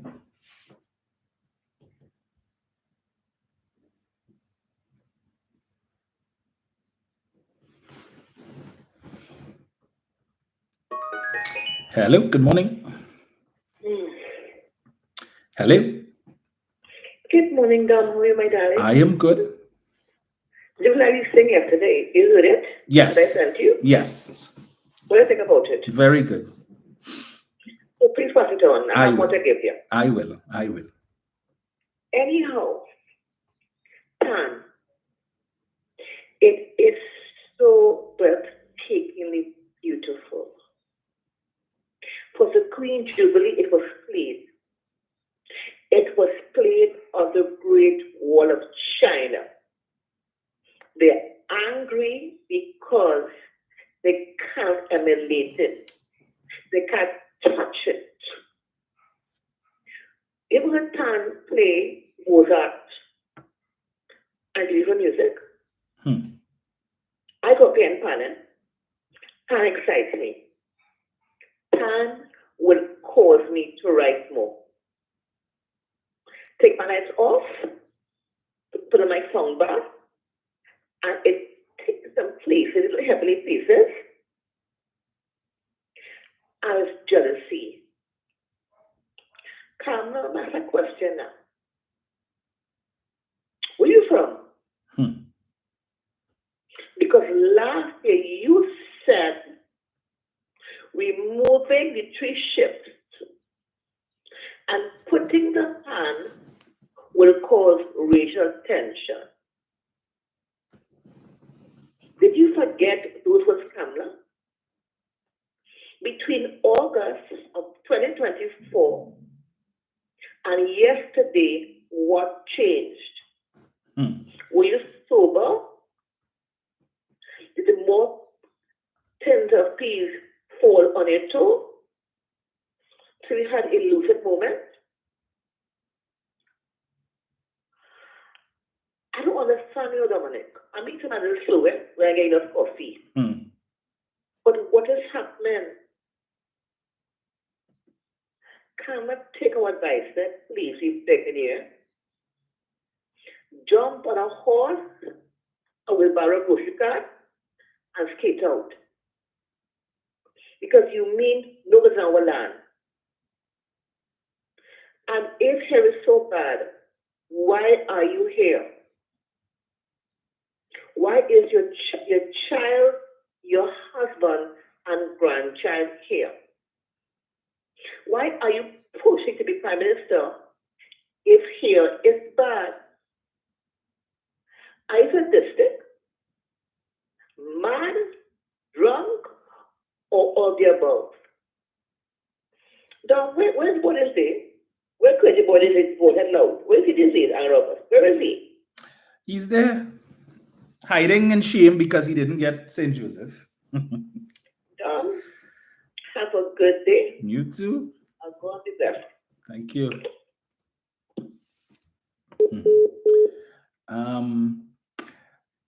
7701763.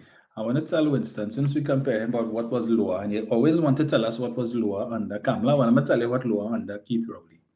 VAT, VAT, value added tax, was 15% under Kamala. No, it is under Keith Rowley, 12.5. So it was lower. Right? You know what's lower? What else is lower? Or should I say higher? You know, he thinks that was higher. Personal allowance. Under Kamala, it was 60, under Keith is 90. So when you want to do your comparisons like that, let's talk about that now. You know things like that? These are the comparisons, because you always talk about unemployment as lower under Kamala. Of course, you know why? Because when she came in, there were 5,000 people employed in CPEP. When she left, was over 15,000 people employed under CPEP. Right? So when she boasted, we create 50,000 and 55,000 jobs. 10,000 of those jobs was CPEP. What are your thoughts on that, Winston? What are your thoughts on that? After when CPEP was launched by Mr. Manning in 2006, 2007, she described it as, quote, the intergenerational transfer of poverty. She said that no other political leader has ever been so wicked and cruel to the supporters as Patrick Manning has been with the creation of CPEP. Anand Ram Logan referred to it as a loveless thing.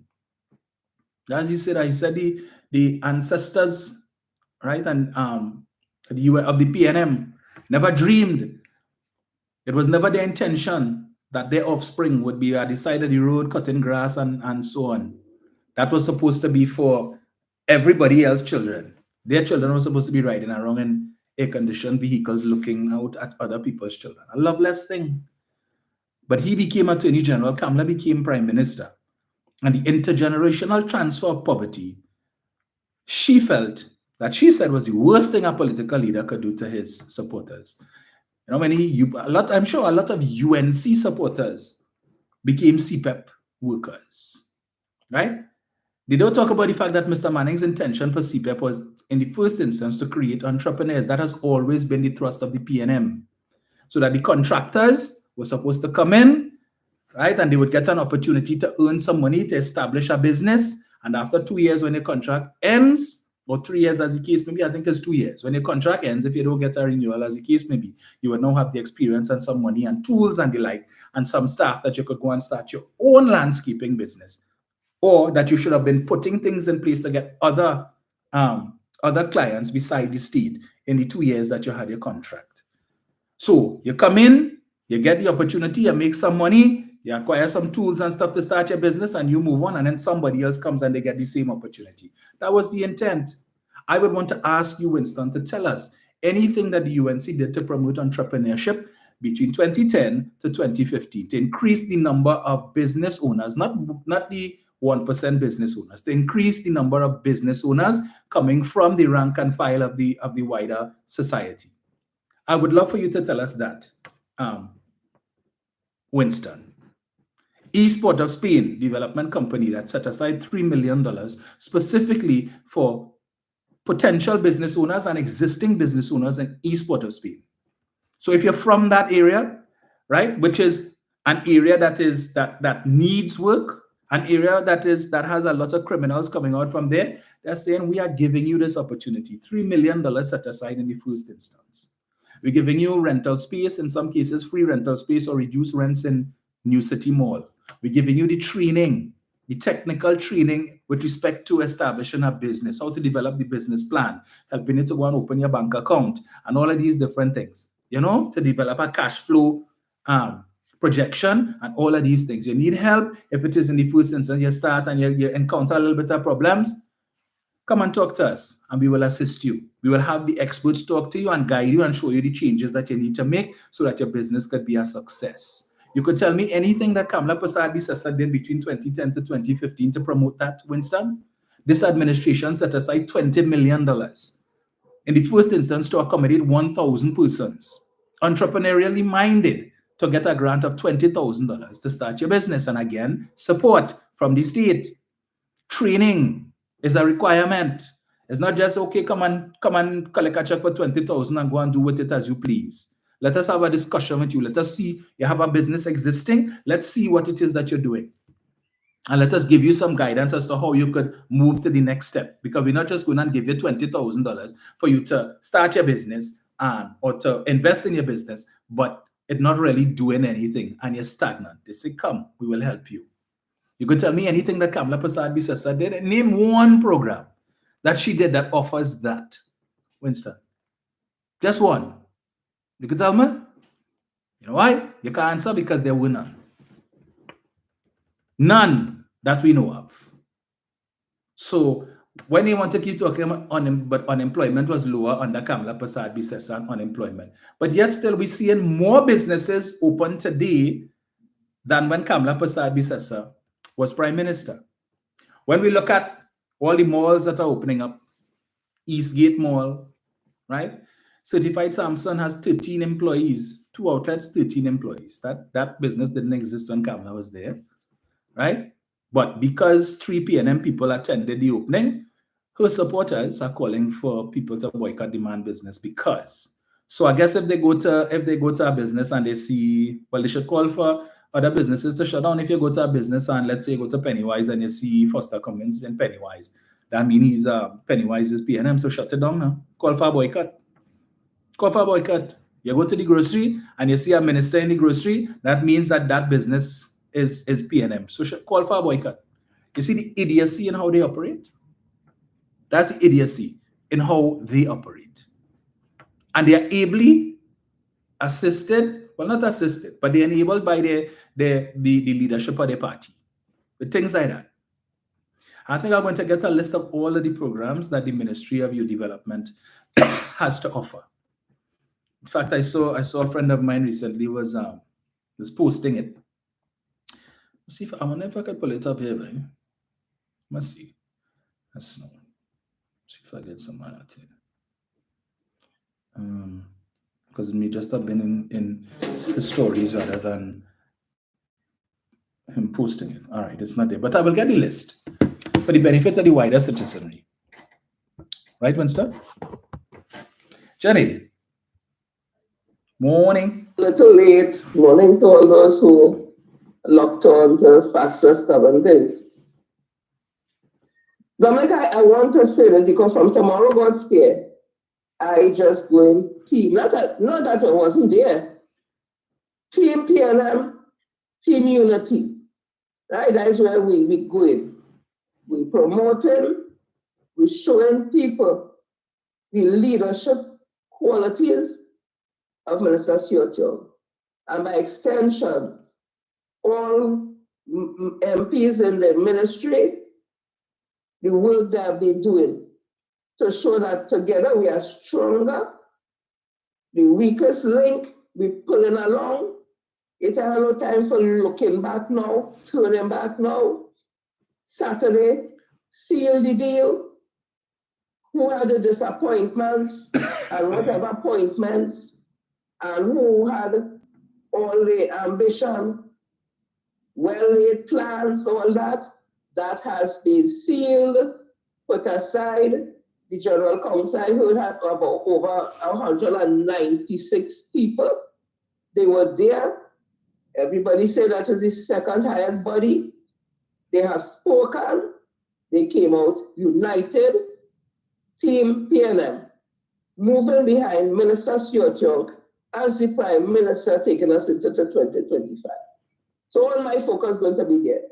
But today, I will indulge a little. I want to tell Michelle Benjamin, if I could have come down where you live in with blue soap and a wash rag and give you a wash over, and when I wash you, the black come off your skin and all it shows the pigment, I would not do that. Because you embarrass yourself. You embarrass the pan fraternity. You embarrass your family. You embarrass people of African descent. You embarrassed Trinidad and Tobago with your response in Parliament last night. By continuing to talk about the steel pan going on the emblems as a symbolic and a symbol. Well, let me tell you something. Dr. Keith Christopher Rowley put you in your place. If I was in Parliament, I'd run in, though, that'll drag me out and hug him and give him a kiss. Because he put you in your place, you little ignorant little girl. You are fit for office. You are fit to represent nobody in this country with your lack of knowledge and understanding of the steel pan. You don't have to have 3 and 4 days to research nothing. You're born here. You're living here. You tell me you can't stand up and have a collective intellectual discussion on the steel pan, talking about the symbolism. Well, Dr. Rowley let you know our ancestors, where we came from, and then taking the oil drum, that broad drum down here, and able to make music from it, that the world recognize it, and then the UN has recognized that we have World Steel Pan Day. Imagine them don't know what this government did for steel pan. I'm talking about steel pan men suffering. And this government, they do nothing for steel pan. If it's one thing alone, you can bring to your memory, Michelle Benjamin, is that they get a piece of real estate down the Rice Road that is going to be turning a state-of-the-art pan headquarters, where the tourists, when they come, can walk right there and see, first time in history, steel pan concerts. Other businesses could rent so they can make money. They'll have a steel pan museum. If it's one thing alone, Michelle, you could have talked about this government would have done is that you didn't even know that. You didn't even know the government assisted the chrome factory that had burned down that system with that check just recently. So they're up and running again. So the steel pan manufacturers in Trinidad don't have to send the steel pan to away to get chrome. They have to just send it up the road there. I think it's up Trin City side there to get it chrome right here so that they will be able to export it as they usually do, cutting down on money and shipping and spending money to send it abroad. You ain't even know that, Michelle. You ain't even know that come to a steel pan now is in the pan yard, that people, the community could go and support the pan side. What that does is boosting the community, boosting entrepreneurship. Because when people come to the pan yard, you know, Tanti could come out with his sandwich, the little fella could come with the water and juice and sell business. Tourists could come here. You will know that, Michelle Benjamin. You will even know the orphan grants to manufacturers now in steel pan. You will know that. You will even talk about in the UN, but the UN has recognized the steel pan as a national instrument, not national instrument, the World Steel Pan Day, August 11th. You don't even know all over the world, Japan, China, they're celebrating that with the steel pan. And because now the pan, they could get chrome pan from Trinidad, that is more business for this country. You couldn't talk about them thing. You talk about symbolism. Miss Lady, how you head in that plastic bag, eh?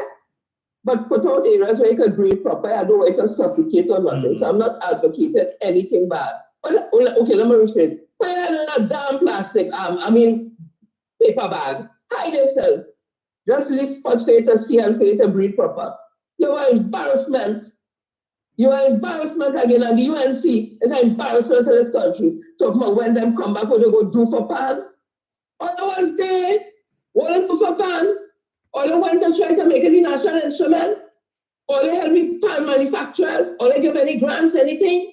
What they do for the pan fraternity? Coming to talk about when all they come back, all they do so much. Anyways, I end. I want to say again, Dr. K. Christopher Rowley, thank you. I trust your leadership. I trust the decision that you make. And the decision you make with Minister Socioeconomic, I respect it and I trust it. And I am supporting Minister Socioeconomic as a Prime Minister-elect when you demit office to take us into the election. And I'm showing my support. Not that you didn't have my support. I'm showing my support behind Minister Socioeconomic. And if other members of Parliament who have been selected again by the community or the party, whosoever, to go back up for election, if they want to sit down in office as the ruling party and not the opposition, and I know they want to remain in office, or they will get on board and do the work so the constituents will be able to have you all back in office. as a member of parliament, not in opposition. And all who had the disappointments outside and inside and all around, let me tell you something. None of all don't want only member of parliament to sit down in opposition. None of all want Kareem Marcel to sit down in opposition. All want him to start his career as a member of parliament for Laventille, I think it's West, I just never remember, as a sitting member who in a party in office, because he can't do nothing for nobody in Laventille beat him on none of those areas if PNM in opposition. So we behind Kareem Marcel also. He's part of Team PNM. He's part of Team Unity, because one team behind Minister Stuart Young moving into victory. All hands on deck. Disappointment, deal with that. We're going forward. We're moving forward, Minister Stuart Young. Moving forward, Kareem Marcel. We're moving forward, Mrs. Camille Robinson-Regine. We're moving forward with Ms. Penelope Beckers. We're moving forward, all members of parliament. We're moving forward for victory. All hands on deck. And we will do it. We got this. We got this. Stuart Young on the ground. 100%. Dominic, have a blessed one and thank you so much. You too, Jen. Thank you so much. And we must also remember that her political leader wasn't even aware that we have a pan factory existing in Laventille, right? She didn't know that. Talking about put us back in office, and when we get into office, we will create a pan manufacturing company and a pan factory. Miss Lady, that it don't exist already. You need to. What is Mitco? Is the name of it? Laventille. Then again, she didn't know Trinidad and Tobago how much what was our share ownership in Atlantic LNG in the trains too, and she was the head of the Energy Council and all of these different things as Prime Minister. Are we surprised? No, we're not. Eric. Good morning, Mr. Rowan. Morning, sir. Good morning to the listeners, scholars, and another segment of Facts After One Things on this Tuesday morning. I must say, your YouTube channel looking very good, man. 571 people listening. Very nice. Right? Let me take the opportunity to piggyback on what Jenny would have said just now concerning that Moruga Tableland MP. That individual, that is what you call geometry behavior. You understand? That she ain't worthy of honorable in my book. Because for you to be a member of parliament who represents a constituency of people of mixed descent, that is African and East Indian. I should say mixed, marginal, sorry. Right? For you to stand up in parliament to make those kind of crass statements goes to show where the UNC stand when it comes to culture in this country. Last year, the same old Separia Zamwati, right? You went on and you come and you say you're all up in arms about the coat of arms with the pan and the this and the other and the thing and all upon tooth and nail, tongue and back about the pan, right? But today now, you're singing a different tune. You know why? Because all you realize that all you losing touch with the electorate when coming to certain issues in the country. You understand? So it don't surprise me as a member of parliament who would have stood up in parliament last year and said what? The words of the late great Princess Margaret, let us take the highway and put it between their legs. You as a sitting member of parliament, leave them kind of jargons for people like me, for Jenny, and for other people on the ground outside parliament. That is not parliament language. But then again, them so like how the geometry behavior under the UNC because the leader is the biggest was Zamwati, so she will love that. These people in the opposition who is vying themselves to be the government in waiting, which will never happen, right? Clearly depicts the way how they see culture and all aspects in life in this country. Because in their mind, The tassa should be part of the symbolism on the coat of arms. But what they fail to realize, tassa is not originated in Trinidad.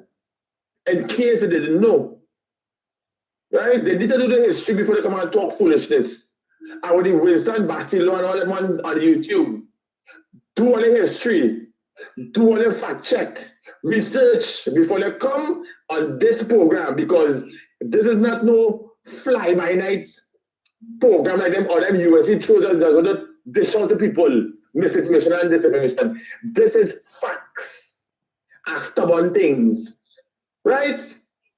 But with that being said and done, the whole Saparias and what is to the Parliament yesterday. Now she's talking about the SOE and old Dr. Ronnie is going to on his way out of retirement, and he chose now to have his SOE, and over 5,000 people was murdered in under this administration, and then as she's going down the road, she and her opposition failed to realize that you all did not support any legislation in dealing with gun-related crimes in this country. All the bills that the government would have brought before the Parliament, the opposition leader and her 18 crooks refused to support any, I should say 18, because it have five in the back seat, so 14 of them refused to support any legislation in this country, bills that will help the police service deal with crime in this country. But you're coming today to talk about hogwash and saying about old Dr. Ronnie on his way out, and is right now we can be the SOE, and she would have clamored for the SOE, and she going down on the Saparia Zamwati. Take several seats, right? Take several seats, because clearly you have no plan to deal with crime in this country, especially the murders. So take several seats. You all call her SOE from August the 22nd, 2011 until December the 6th. What you all have achieved within that year, other than lock up over 8,000 African fellas in the East-West corridor, while down south of the Caribbean River, citizens free to roam and walk at the Lyman Party. Saparia Zamwati. Take your time, lady, take your time. And before I go, Dominic, this is my sentiments to her. Talk to your dental assistant, or you go to the dentist and let the dentist give you a little proper clean your teeth now and fix your mouth, because clearly it's looking horrible when you are speaking. I don't know if it's probably the intake of the Grey Goose and the White Oak and the marijuana and the cigarettes that how your teeth looking discolored. But lady, as an opposition leader, as a female, personal care is utmost, right? So try and fix your teeth and fix your mouth, and then come and talk now, right? With that being said and done, Dominic, good program. You all have a blessed and productive Tuesday. Lots of listening. Thank you, sir. And I'm seeing here an article in the newspaper where Gary Griffith is calling for the opposition to leave Stuart Young's ex-stepdaughter out of the gutter politics. And he's stating here that, in fact, the young lady is his cousin. Yes, so let's see how that pans out, because this was one of the first things that the UNC jumped on Stuart Young, stepdaughter, and Kamala Persad-Bissessar last week, Monday, at their forum said that whole issue makes Stuart Young unqualified to be the next prime minister. So does the fact that Gary Griffith has closer relation to Ms. Sanka than Stuart Young mean that he too is unqualified to be prime minister? All right, we'll see where that goes. Interesting development there. Hello, good morning. Hey, good morning, sir. Morning, sir. I am good. Nice installment as usual, again. Yes. Like you, I would have watched the debate for research purposes as well, right? Mm-hmm. And what I enjoyed thoroughly was the where the AG would have brought back the debate to the order paper. It was based on what the president's proclamation was and matters there too. And I like also how he brought in the Eli judgment. I mean, he was quoting his name wrong, and somebody could have called him aside. My name is Eli, not Eli. But how he quoted the judgment, and he's savage.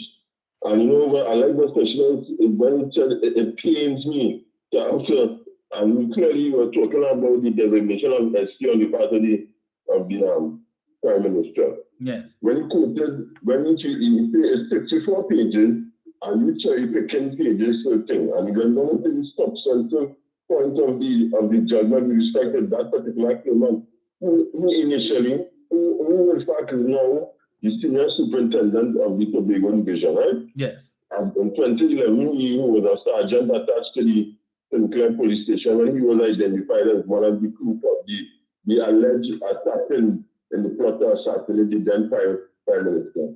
And for me, it was crucial how he pointed out the difference between then and now. And he also quoted another judgment from a case in England, which shows the wide latitude that the courts would give to servants of the state when it comes to national security and the high threshold that has to be met.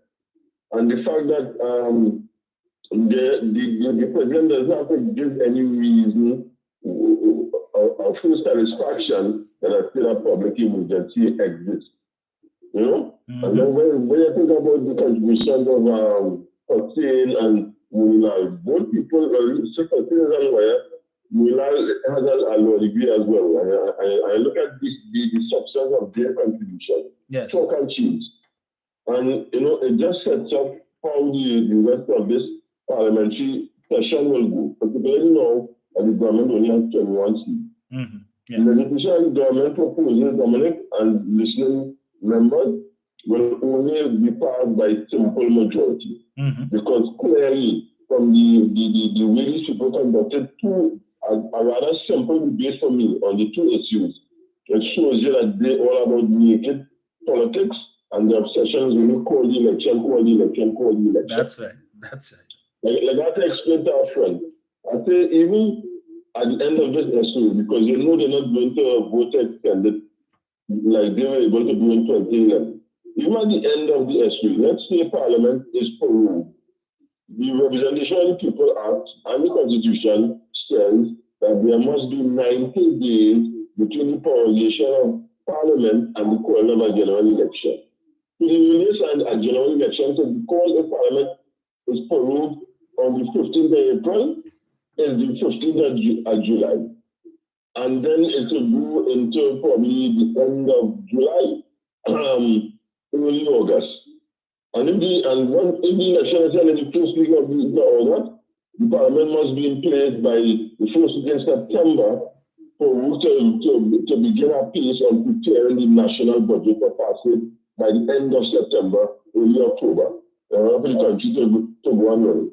So, you know, she could begin her pipe and smoke that this government will not be irresponsible as she was and go on for an extended time, but if they call the general election, it will be done according to the tenets of the law. That's what I do understand. There's a government that respects the law. Sometimes you hope that they would not, but you know what happens if they would. It will end up in the Privy Council with the activist friends and them bringing frivolous matters. Right? And you see, I don't know if you could connect how this is and these people are.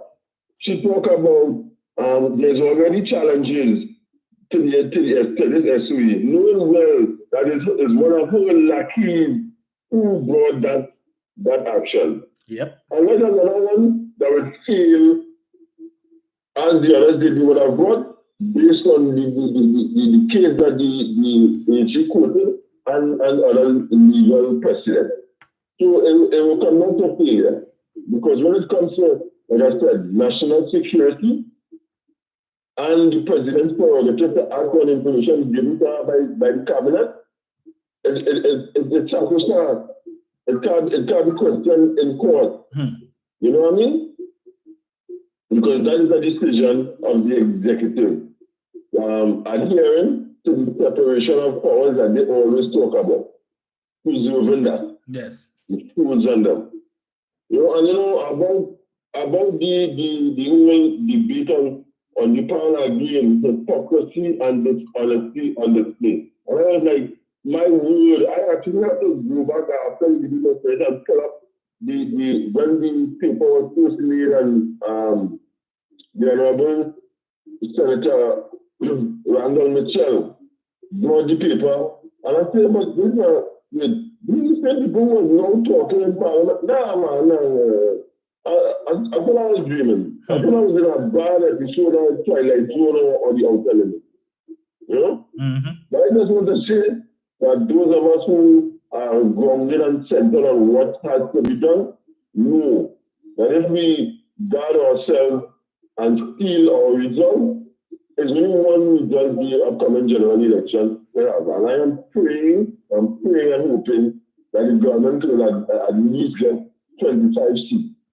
Right, 26 not best, but at least 25, so we wouldn't need these clowns to do anything for the progress of this country, because all they are about is stopping progress and taking us back to a time of politics and government that has long since died and deserves to remain dead and buried. Thanks for the information, Mr. Owen, and all the best. You too, sir. So I'm seeing someone on YouTube was by name BAP saying the PNM still trying to win a fight, but UNC winning the battle. The UNC called for open nominations for candidates in January of 2024. They said we closing off nominations in April, by the 12th of April 2024, right? A whole year now at the open nominations. The PNM has screened 34, selected 34. Lisa Morris Julian unfortunately passed away, so now they have 33 candidates selected and out in the field. The UNC, who opened nominations since January last year and closed off for nominations in April, they've named 8 candidates. 8 candidates. What battle they winning, BAP? What battle? The same nonsense they did in 2020 that they were chastised for. You wait until all 2-3 weeks before the election, or you're still looking to name candidates. If the PNM was to call the election today, what the UNC going to do? We had to put together what does call it? What's the term that's used by a pickup side? We had to scramble. Oh gosh, we had to scramble now and see if we could get our candidates. 33 the PNM candidates done out on the field. Some of them 2 months now. Since October last year, the PNM have candidates out on the field. Only pick 8. 8 versus 33. But you're talking about you and the PNM fighting a battle and you and but something wrong with all, yes? Something very wrong with all here. They're joking too bad. Hey boy. Yes. East-West, they're in a bubble. You just imagine that you are a big established political party, 35 years now, you're homeless. You're still knocking from pillar to post. You're still renting after 35 years. The PNM have a headquarters, refurbished the headquarters. Well, it was in office for 5 years. No, for 6 years, 95 to 2001. You were in office from 2010 to 2015. Well, they're still renting. Well, you raise money. Former UNC Treasurer, Yunanan Prasad, say under Pandey, they had fundraisers. They raised $9 million towards building a headquarters, and you're asking where the money gone, where the money went. Like the littlest hobo, while you're homeless. How long we will see how long they will stay in that rented facility that they in there in Shogunas. I understand that the members of Parliament as well as councillors are required to hand over 10% of their salary every month to put towards paying the rent and meeting other expenses. Really? What are they winning? They can't even organize a proper party. Huh? After 35 years, you're proud to say UNC and proud. Proud of what? At least we could go and say, right, we have a deed for Balize House. Balize House looking nice. We have the main Balize House, and then we have a companion building that soon, when it is complete, It would be used, rented out, rented space, and the party could generate income from that. So they could stop making all kind of accusations. Oh, the PNM say they build Balizi house from selling sugar cake and sponge cake and all them kind of nonsense. Y'all have no idea, no concept of the PNM's fundraising activities. Every year we have an event called the September Fair. It's $1,500 a ticket. $1,500 a ticket, and you have between 750 to 800 people showing up. All tickets sell out. Yeah, people call and say, but wait, but how I didn't hear about that? And I bought a ticket. No more tickets available. Tickets sold out. People buying 2 and 3 tables and all kind of thing. All this have that? Do you all have that? You seem to forget the PNM has had effect and all these kind of things. There was a time when the PNM anyway.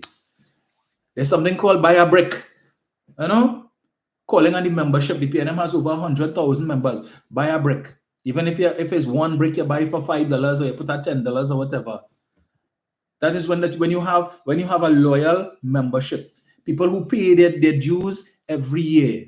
The $130 I think it is, and I know my chairman will call me just not soon enough to tell me it's that time again. Yeah, but we pay our dues every year religiously. We pay it. Ole had that? Not likely. But anyway.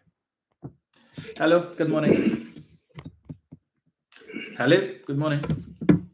Hey, Dominic, how you doing, man? Winston Barcelo here. Yes, sir, I am good. Good show, man. Good show. Thank you. Let me just load on this TV here, man. I got a question. I want to say something before I get to my question. Please, UNC and PNM, let's get together. Let's get together now in Parliament to control this crap, to stop the crap. Enough is enough, man. Regardless of their political affiliations, let's get together to stop this crime, stop the murders, stop the killing of our brothers and sisters. You can do this. You're getting well paid, man. We need value for our money. Dominic, someday you call my name. You said young, what the young has done to the 1% to benefit.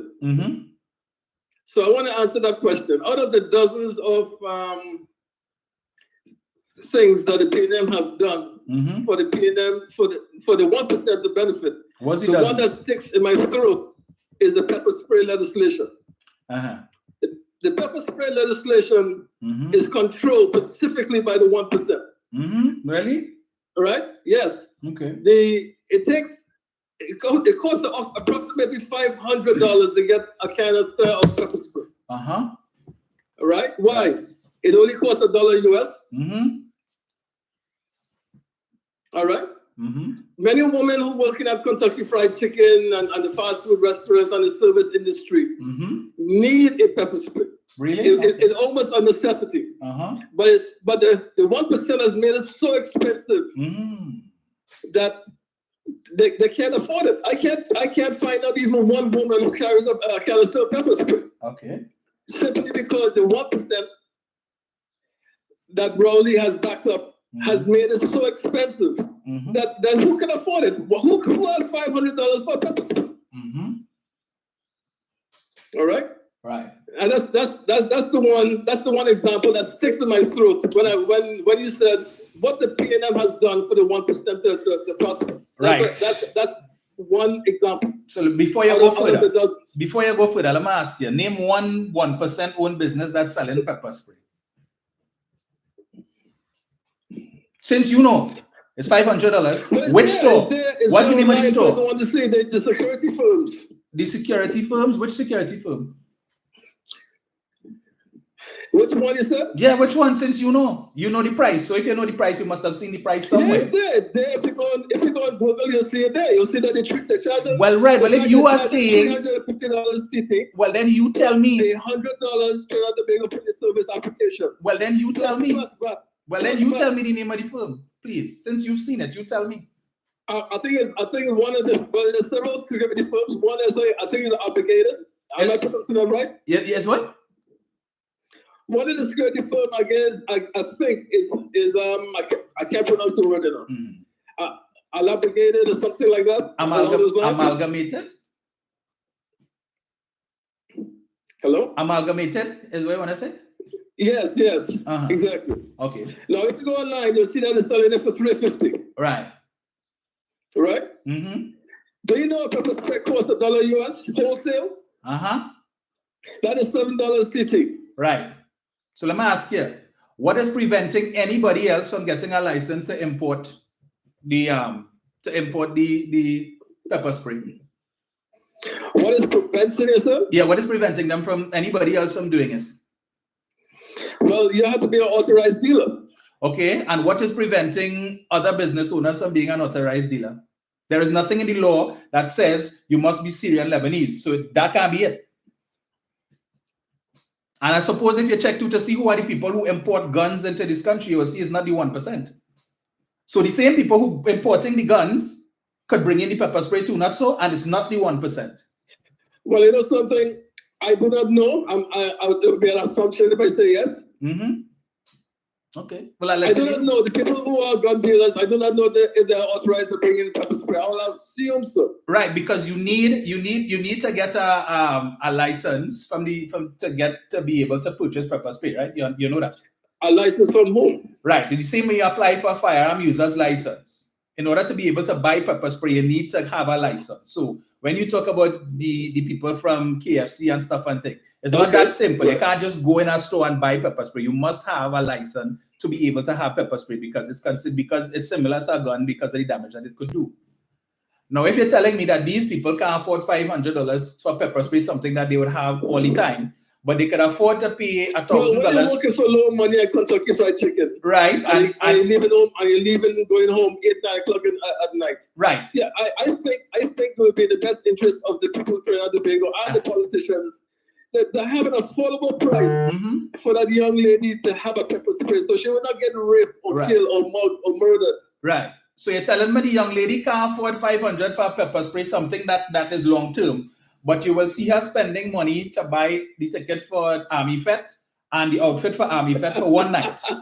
She will be playing mass where she will pay $2,000 and $3,000 for a costume for one day, but she can't afford $500 for a pepper spray. All right. I see your logic. Go ahead. Go ahead, continue. You know, Dominic. $350. You know what's the average cost of a boat ride ticket? $350. I bet you'll see plenty KFC girls. Listen, I had my TV all the way down, so I could talk to you on the phone. We was cracking up. I didn't hear what you just said. All right. But I'm assuming you just said that the young lady will have money for party and all this other stuff. Of course, the boat ride. That's an assumption. You can't base the economic prosperity of Trinidad and Tobago based on an assumption that some money the party so she's rich. Listen, it has nothing to do with rich. It is about what you consider to be priority. And I'm saying, if you're telling me $350 is too much money for her to purchase a pepper spray, it is too much. But she has no problem spending $350 to buy a boat ride ticket or $500 or whatever it is to do her nails, and how much $100 for the weave. And all of these different things, which she has no problem spending her money on, then you could invest in a pepper spray. Because I'm pretty sure the cell phone that she has costs more than $500. And if she could save her money to buy a cell phone, and you're telling me the pepper spray could save her life, then she could make the effort and buy the pepper spray. Come now. Better than that. Yeah, but Dominic, you're putting all the eggs on one basket. All right, well then let me. Everyone can afford kind of about $2,000 and $3,000 of mass. All right, so let me change that there. So you are saying, you are telling me. You're assuming that all young people are no, I am not taking little money. No, I am not. Take money and play mass. No, because I am saying the people who you will see on the boat ride is not the 1%. Right? The people who you will see on the boat ride are more than likely the persons who will be working in the establishments that you mentioned. But let's forget that for a moment. Since you said one of the bugbears that for you with respect to the PNM and the 1%. So you are telling me you have a bigger issue with the 1% controlling the sale of pepper spray than you are concerned that the UNC. UNC. A handful of companies are controlling the importation and sale of pepper. All right. So what is your take on the UNC saying that if they come back into office, they are going to cut the corporate tax rate in half from 30% to 18%? Who benefits the most from that? They're not the same people who selling the pepper spray that you're vexed about. So when they sell the pepper spray for $350, now under Keith Rowley, they had to pay 30% tax, but under Kamala, they will only pay 18% tax on the revenue that they earn in for selling the pepper spray. Who benefited more on under the 1% benefiting more from who? Rowley or Cameron? Well, let me clarify. Before you go on, you can hear me? I hear you loud and clear. Yeah, let me clarify. Every administration that came forth since Dr. Eric Williams, there always been the higher ups. There always been at 1%. Really? Under Kamala, Manning, Pandey, you go on and on and on. Right. There always been a 1%. But the 1%ers under Rowley administration has profited tremendously under his administration. How?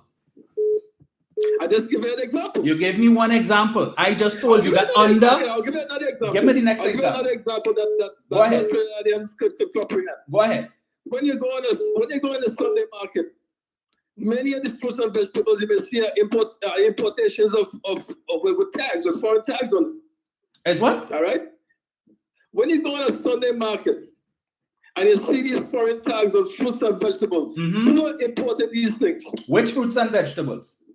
Bananas, for example. No, you know where those things come from? St. Vincent, Dominica, St. Lucia. That is where it comes from.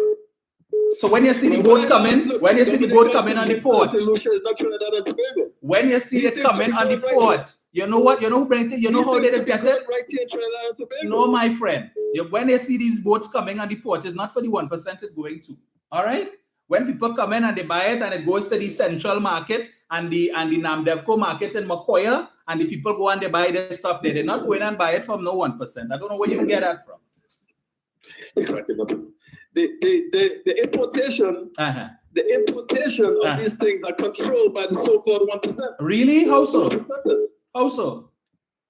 Because I was also a businessman back in the days, wholesale retail. Oh, I know how it is. Were you 1%? Wholesale. Are you 1%? That's why I'm telling you today. Are you 1%? The wholesale price of a pepper spray is $1.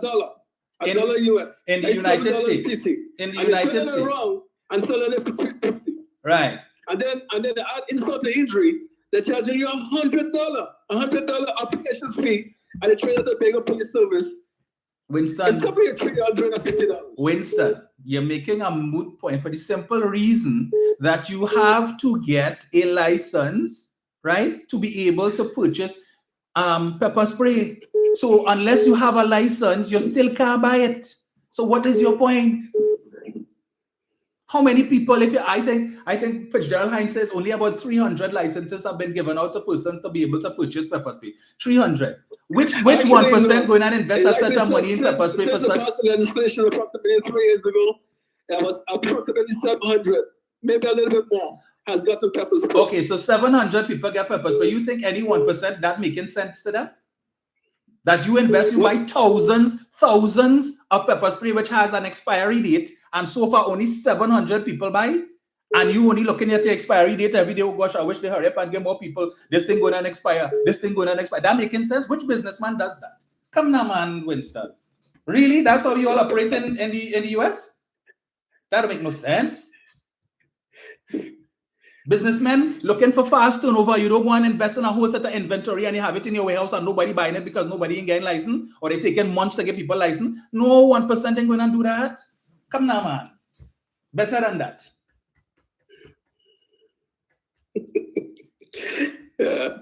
Yeah. Hello? Yes, I'm listening to you. Yeah, man. Winston. I keep telling you earlier. I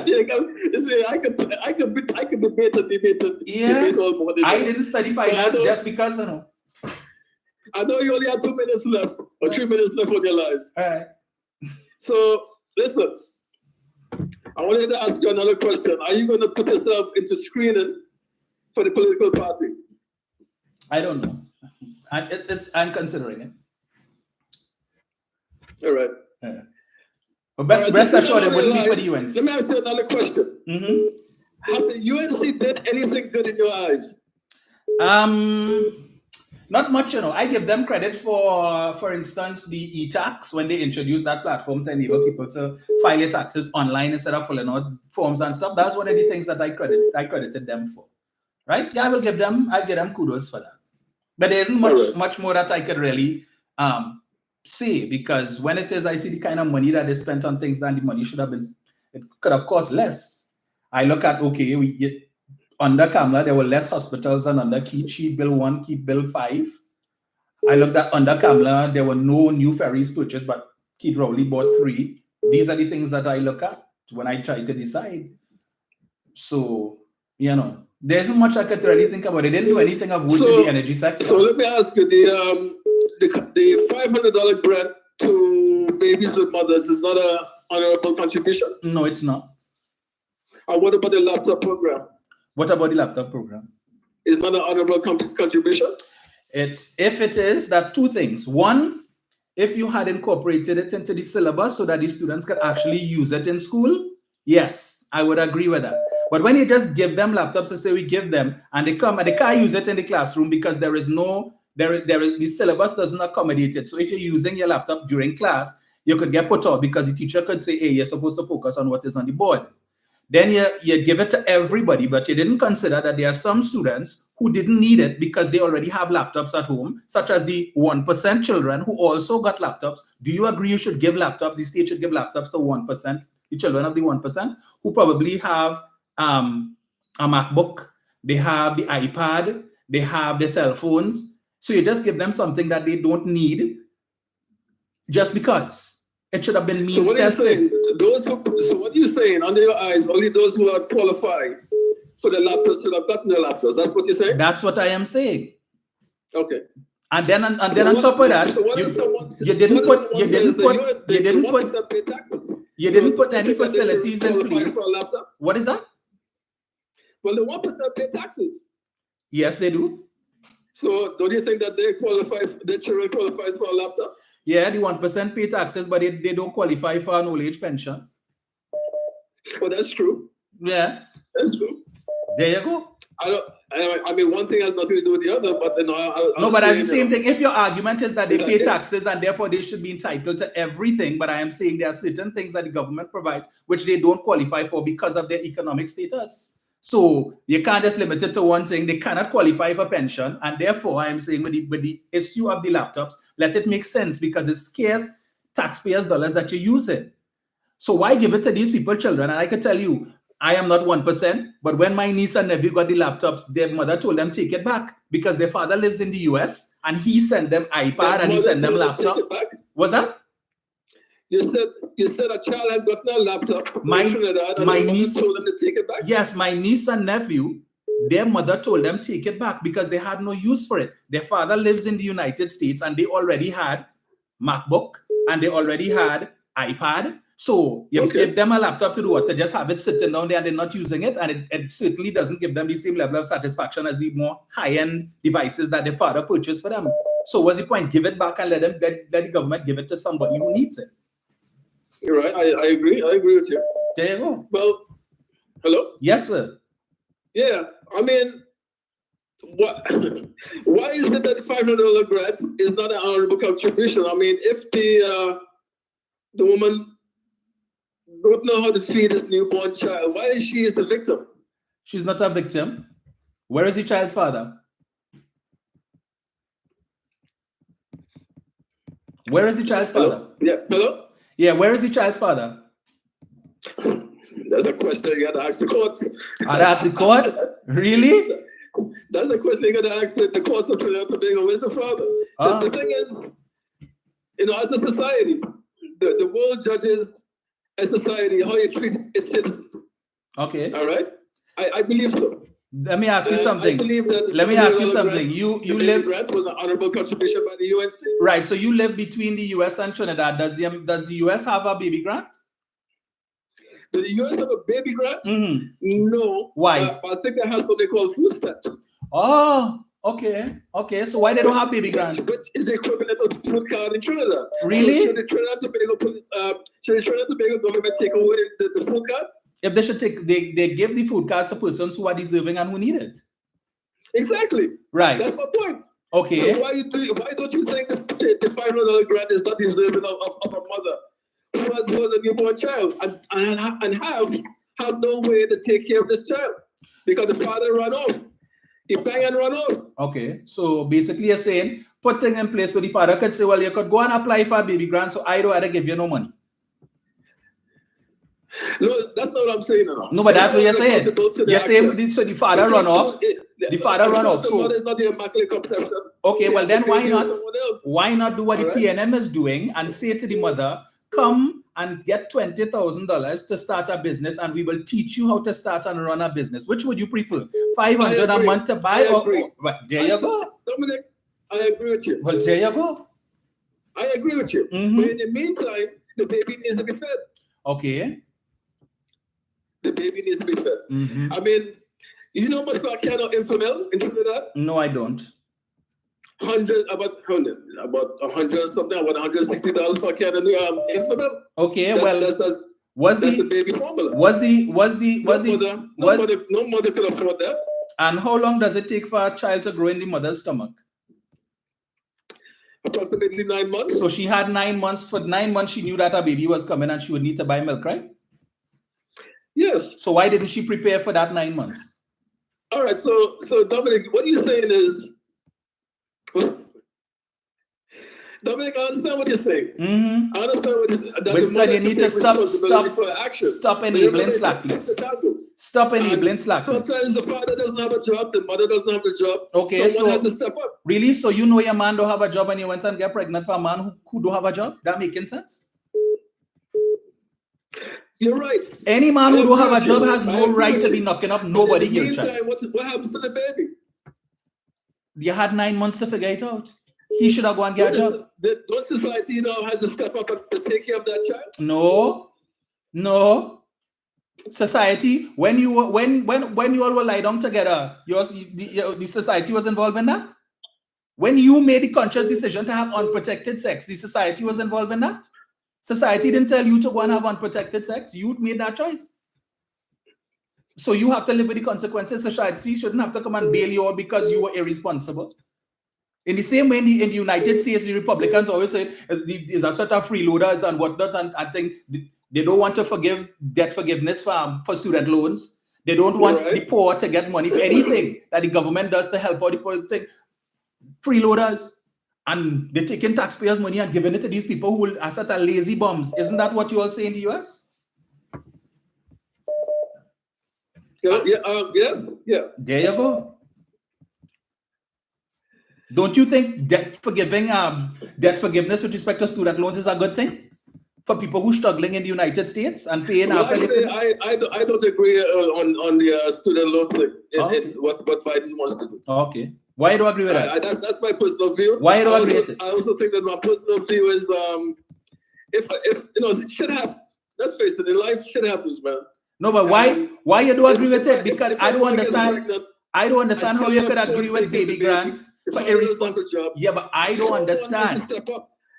But what you're saying there makes sense. Maybe society should step up temporarily until the father or the mother can get the act together.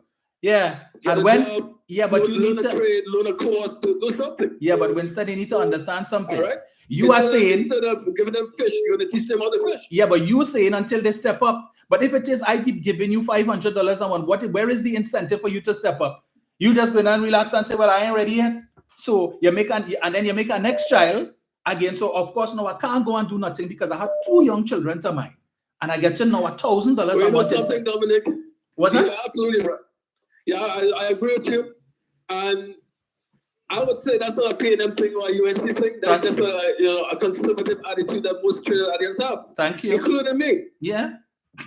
All right. Yes. I don't think that's a political thing, a P&M or UNC thing. I think that's just a conservative attitude. That's right. That people generally would have in Trinidad and Tobago, including me. Not just Trinidad and Tobago.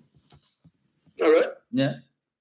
But in the meantime, I cannot walk past a mother who's saying, "Mister, you think I could get some money? My baby is hungry." Mm-hmm. Should we pass them by like they don't exist? No. Or help them along the way. And the same way, in the same way, when I go to New York and I walk down Fifth Avenue and I see veterans sit down in the cold and they begging, unlike American citizens, I dip in my pocket and I give them money. I don't pass them by, and I'm not from their country, right? And that money that I give them is worth more in my country than in theirs. And while I see their own fellow citizens bypass them after they gave service to their country, I dip in my pocket and I give them. But yet still, you're the country that you live in, spending billions of dollars to buy weapons and arms to help other countries, and citizens in their own country who's suffering and don't have a meal, they're not taking care of them. That can never be right. Yes. Well, what I could say to that is that the U.S.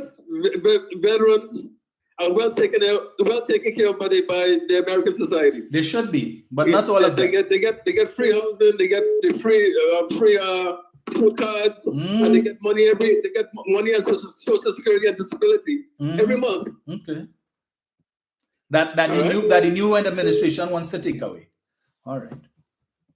Yes. Okay. But I don't know if the new administration want to take away. Yes. But yeah. So that's what I wanted to say, man. That the pepper spray is controlled by in my opinion, it's controlled by the 1%. Okay. And they should make it cheaper so the average Joe on the street could afford it. Okay. All right. All right. All right. Good. Thank you, Winston. Hello. Good morning. I already over my time. Jenny. Hi, Dominic. Yes, Jen. That gentleman feel we are the ones and them who they say if you want to hide something from me, put it in a book. Them feel them could call with the accent where they live in America and probably they live in and catching the accent to come to talk to me. Everything he tried, every argument and everything. You have been able to debunk what he's saying. And if you have to start off lying to make your point, well, then your point is not important, it's not real. Because you start off saying it's $1 for pepper spray. Now, that is not true. The cheapest pepper spray you could get is almost $7 US. So why you need to lie about a simple thing like that? And his real issue is the 1%. Well, I want to tell him, Minister Sociological is not a 1%, you know. He's Indian and Chinese. He ain't a 1%, so we're talking only 1% to try to bring in the fact that, because he is the color that he is, he will more lean towards the business community who 1%. That's the kind of argument I want to come with, Dominic. But we're waiting. Because at the end of the day, them just said the Indian people in the society have all the economy and all the money and all the business. Yes. So then they should be happy if all the theories is only going on because Minister Sociological, his mom is Indian. And then he's Chinese. So come on, man. Don't fool it all the fool and don't. You see, UNC have a way to just celebrate mediocrity. That is why speakers only half the point. What about the $500 baby grant? How on earth that could be something inspiring or motivating to any woman? So you're going through 9 months. Some people that have horrible pregnancies, morning sickness, and all the things that go with that. Just at the end of 9 months, you might end up getting cesarean. That when you get them stitches and them for about 6 weeks, you can't do nothing basically. You might end up getting stitches because they get ripped from here to there. You think $500 is worth that? So every month you get $500 for going through that? Well, it's better you work KFC, save a little money, do the little courses that the government offers through the Ministry of Youth Development and National Services and all the other areas they could get a grant and build yourself. And I'll end by saying, instead of the $500 to make a child, a girl in an area who could comb hair good, could tell the people around Watchman on Sunday, send the children and them go comb their hair for school. And with right that day, she go down by Pennywise, buy wholesale because them thing inexpensive. The grease and the shampoo, and she could get the children and shampoo the hair one time, comb the hair for school, and get a piece of money for all the parents and them. That business will start a boom in a one. And with that, she could go ahead, she getting loans for small business. They will help her out to do out a proposal and whatever the case may be and get a nice little loan and go further. And when you hear this shout now, she get a little area where she can rent and start there. Next thing she have a next girl working with she or a next fellow working with she and bam that business into the hair industry. That's what we want. We want no pregnant and make child $500. A girl in the area, a machine, washing machine, she have access to water and whatever it is. Tell them send the train clothes. You can only busy. She wash the clothes. She has somebody who iron the clothes or she can iron the clothes. That is business right there. Next thing you hear, she have a laundry. That is what we want. We want $500 9 months of pregnancy, where you can't even eat, sometimes you're vomiting. You can't stand the scent and nothing. And when you've done all that, and all that labor pain, hours in labor pain, 27 hours in labor pain, 10 hours in labor pain, and at the end of it was the grand prize, $500. Boy, that man with a false accent, boy, rock so boy, talk that stupid talk in America. We want that. We want to empower the young people. We want to empower women. We want women to stay subservient and on all the foot hour, barefoot and pregnant hour. Boy, we gone past that, boy. We taking off $500 to make no child, boy. We want money to open business. We want money to empower ourselves. And we still wear, we weave the hair, the nails, everything. I'm taking care of my family. I'm not taking off $500 to make no child. Don't disrespect no woman, boy. Who is all boy? I take that as an insult, boy. Because woman not a make child, all we to just stay under the foot hour. But rock so and stay in America and go in New Jersey, where people can hardly buy food to eat. Go in Barbados, where the elderly had to make a decision about healthy food or medication. And a woman had to come out and talk. She's worried about the nutritional value that right in Barbados, right by with it, what happened to the elderly because food prices so high. But rock, so I hate to hear when men want to put women in this kind of box. Yeah? Boy, no your damn place, eh? What's going on, boy? God bless you. Jen does set up your pressure. Last call for the boy. Already over my time. Hello, good morning. Good day, Dominic. Yes, sir. Dominic, but I think him back again. Because when he last time he left, you went on and you explained to him how the government would have been by removing a lot of the officers from the same 1% and putting it into trying to pick up government's building. We have been saving a lot of money, and the 1% would have been losing a lot of revenue to the cost. So he covered Dr. Kumba because his point here that we just want to say that Dr. Roll is in the hands of the Syrian people, the development community. That's exactly what you want to get at. So you want to paint that with the listening mind that is not going on. But although you did tell them about the Shabamas lands and given the big ceremony for the Syrian Lebanese community, he still come back and double up. But I will go with nothing is wrong with the rich getting richer and you didn't pay what race or whatever because I know guys like Syrian and Coastal Islands and Jalil and all these big companies when they make a lot of money. So nothing is wrong with the rich getting richer, but the poor must come out of poverty. You know what Dr. Ali was saying when he said that, when someone open listening, that the government is supposed to provide infrastructure and the other things for people with money to invest. When you invest, start a business, you need to get labor. And once you pay your workers and them properly and give them a solid job, so they can go to the bank and borrow and they can invest on themselves, then branch off from working for you and start your own little business, you get out of poverty. And then somebody else in line take it. But Winston, for me, to plan my family and depend on the government to give me a big grant, Winston, you're keeping me back in the bondage of slavery, man, Winston. Oh, I can't depend on a government to marry me, to give me a food card, that's why I depend on. Every month I depend on social welfare programs. I do understand that some people that it's this condition and this situation that don't allow them to really, do their and that is what those things are for. You help those who are in need. And also when you help people who are in need, you also help them to elevate themselves, to come out of the poverty. And that is what Dr. Ali was talking about.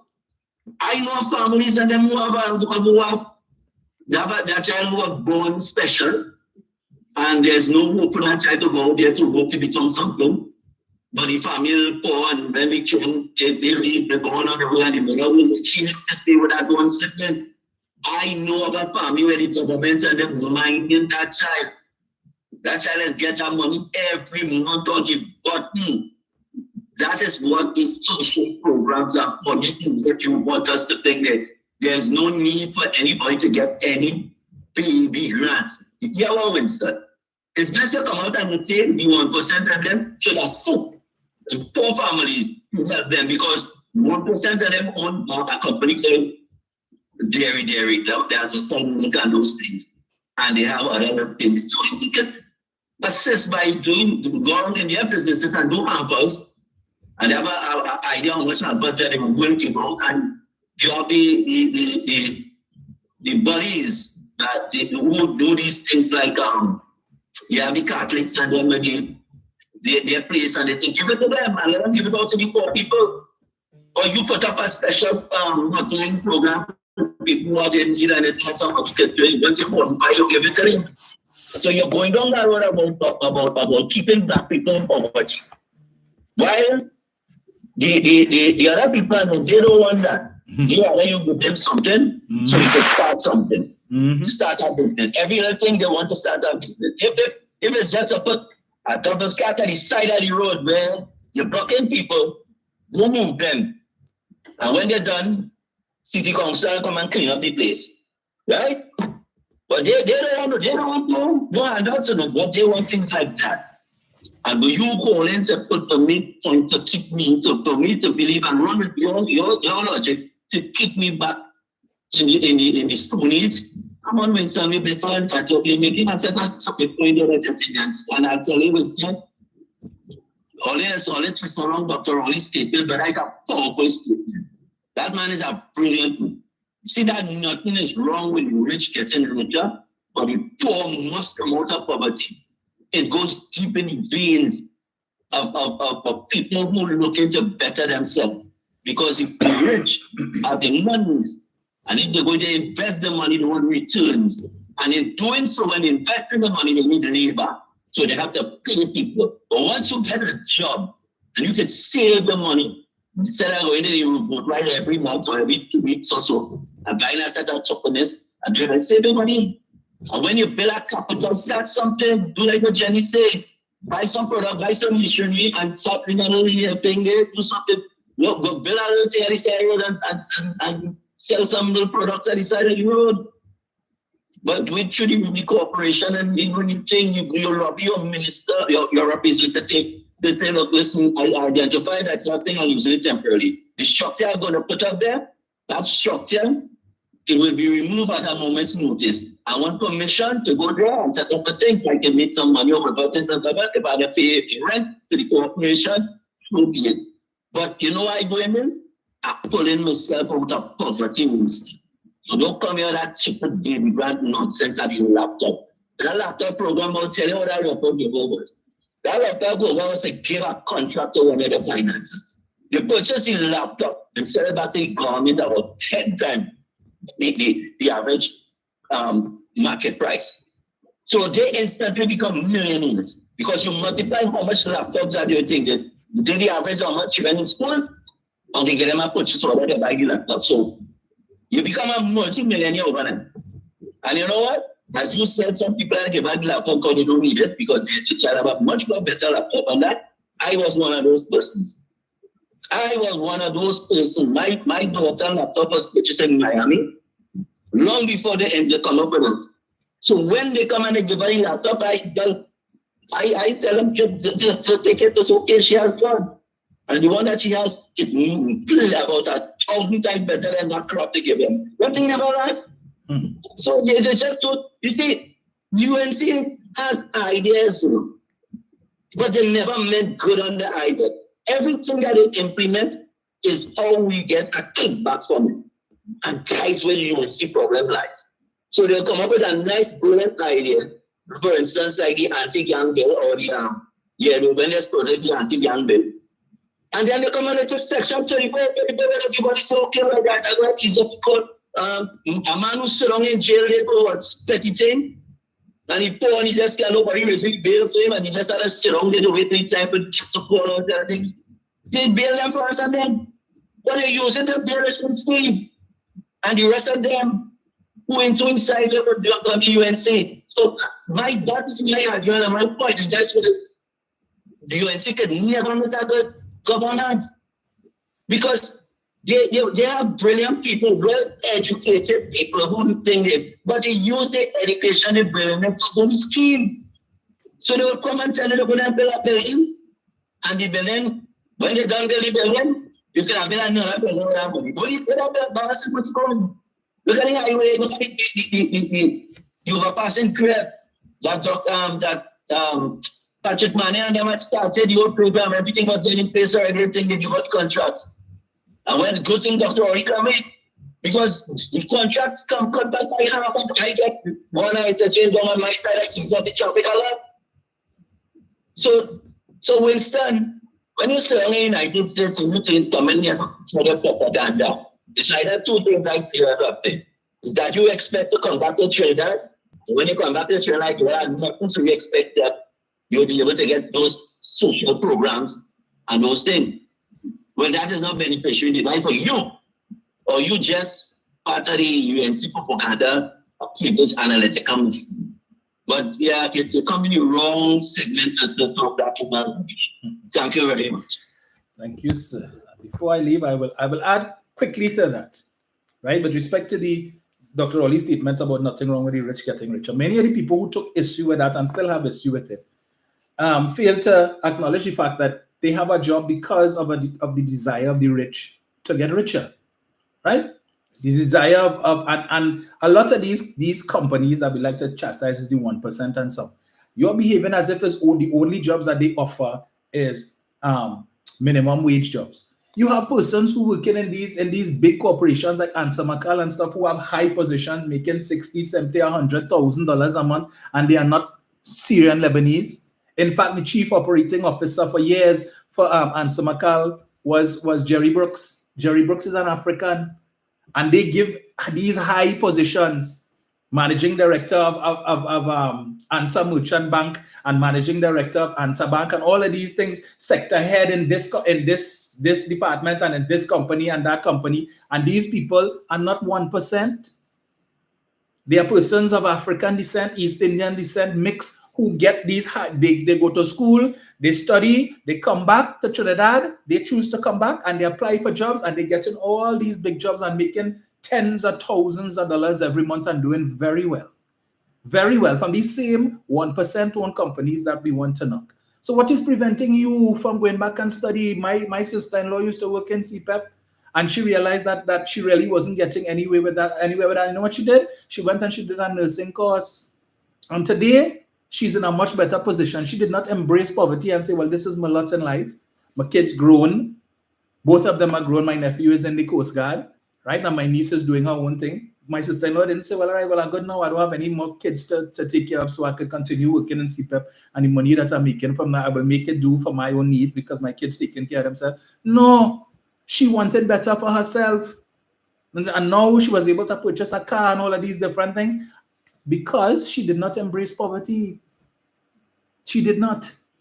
And I am saying that the problem is that we have been so cultured in this country is that when we hear the rich, we only see in two races, the 1%, Syrian Lebanese and the East Indian community.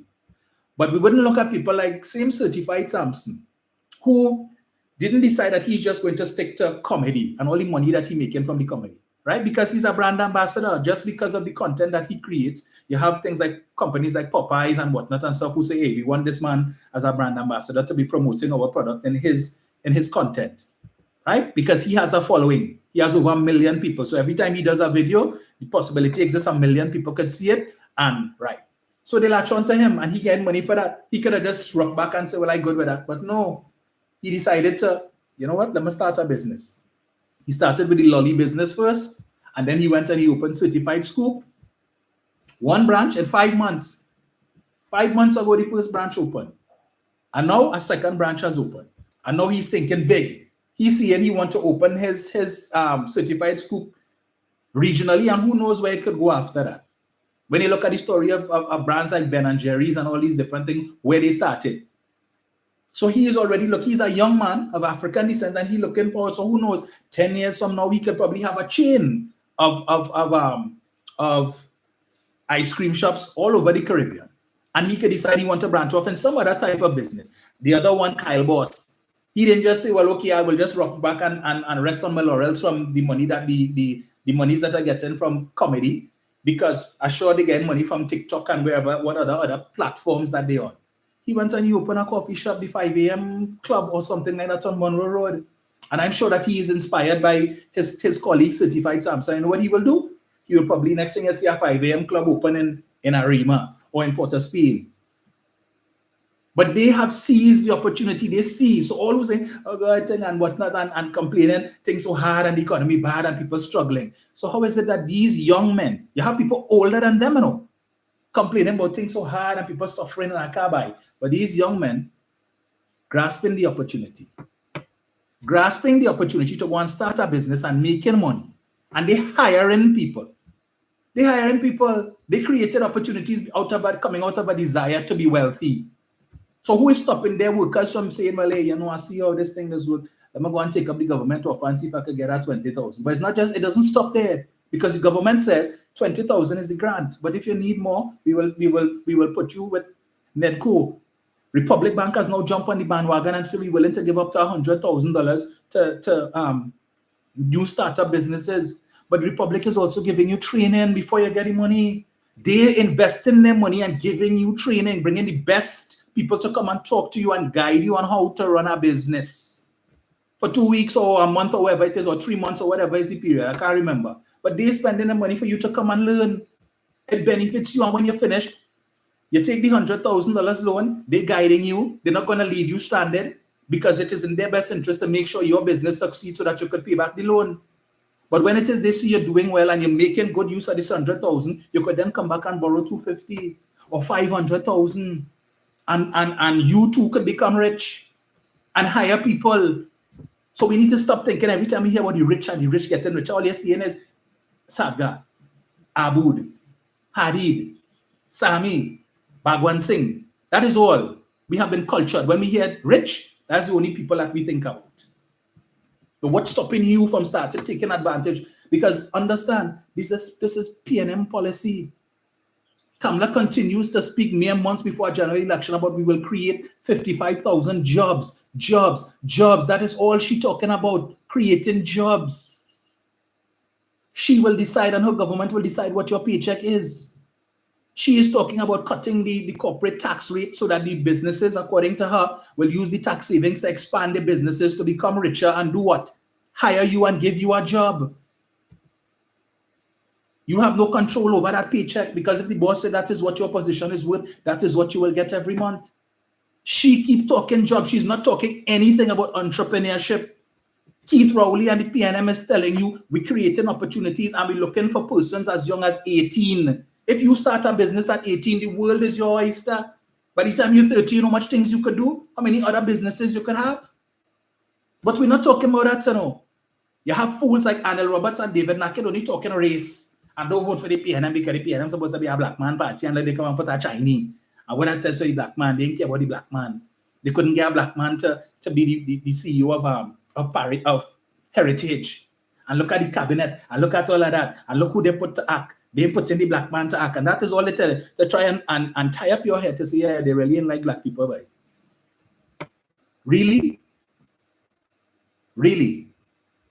The government giving you an opportunity to get free land, money, all of that, and you ain't taking the opportunity. You know why? Because idiots like Naked and Roberts telling you, boy, what would the PNM want to get the young people?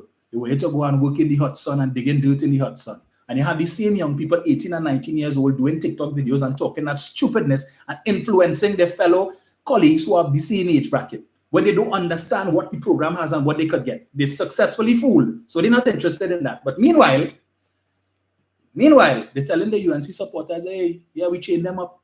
So you have opportunity. Make sure and go and sign up for that program and find out when the next cycle starting. Because it's 2 acres of land we're talking about here and $20,000 to start your business, and you're getting your farmer's license. So you don't have to go through the struggle that some farmers going through now. They don't have license, so they can't go to the ADB. The government giving you that from the outset. So you could encourage them to do that. But you will go in a place where the murder took place and how many people were killed and tell them, hey, by the government, this government, but yeah, they don't like black people. And you saw that in their head. And what you feel they're going to do? They don't know about the opportunity. So the only opportunities available to them, come, hold a gun there. Hold that there, go and sell that. Sell that weed. That's all they know. Because they don't know. They're not hearing that there are opportunities for them where they could go and learn. From 11, 12, 13 years, you find the child showing a little bit of disinterest in school and you fed up. You say you try. And they decide to drop out and that's it. And what alternative you give them? So you want to work and they're out on the block and you couldn't care. 10 o'clock in the night, they reach back inside yet, you couldn't care. And you resign yourself to the fact that it's only a matter of time before I get the call telling me that they find his body in a drain somewhere. Right? The money that you have to spend on the funeral, you should have take that money and spend them to learn, tend them to learn a trade. But we ain't doing that. All they're doing is taking China up and put back here, Kamla, and Kamla creating 55,000 jobs. How much are people of African descent in the US say they vote for Donald Trump because he gave them a stimulus check during COVID? And Trump, when Trump come back, we will get more stimulus. We want free money. But the government giving you free money to start a business. That's the best kind of free money you could get. And if you don't want it, something very wrong with you. Folks, thank you all so much for joining me this morning. We will chat again on Thursday morning, God's willing. I think I did fairly well this morning to not send up my blood pressure. Try and do that a little more often. All right? I'm going to do the people and them because I had to make money too. Yeah? Okay? I don't make money by sending up my pressure with these people. So, enjoy your day. Make it a productive one, as I always say. Stay safe on the black carpet because we want you all back here on Thursday. We have an election to fight. And we need every single vote we could get. All right? Remember, know the assignment for 2025. We're on the ground with Young. I didn't see Ghetto Gonda. So like he vexed with me. So he abandoned the cause. But that's okay. That's okay. No love lost there, Ghetto. Folks, thank you. You're most welcome, Brian. Annette Baird. You're most welcome, Jennifer Nathan. Joycelyn Smallwhite. Joycelyn says the 1% make you learn to catch fish. But it's left up to you. Them gimme eat a food bunch, like too much free thing, and be a ghost gang. Yes, that is exactly what it is, and that's what Kamla offers you. More programs where you could just go and sign your name in the morning, and you bust out, and at the end of the month or the fortnight, you collect a check, and when you cash it, you give half to whoever it is giving you the link, and you keep the rest, and you're good with that. And you're making your own money elsewhere, or you're selling your weed or whatever it is, or you pull back a skull for the month, and you're good to go. Right? That making sense. Marissa Guevara Diaz, same to you. Arthur Lucian James, we're on the ground with Young. That's right. That's right. Winston, I ain't blame you for setting up. You didn't set up my blood pressure this morning. I was happy to be able to educate. I think that's what I did this morning. That's all you had to come good. All you had to come good. All right? Claire, you're most welcome. Anis Hoyt. Well, I didn't block him. Alicia. Thank you so much, Melka. Garth Sloan Seal, you're most welcome as well. Yes, so Wilma Young, Wilma related to Stuart. Yes, Joyce, then PNM all the way. So folks, enjoy your day. Tuesday.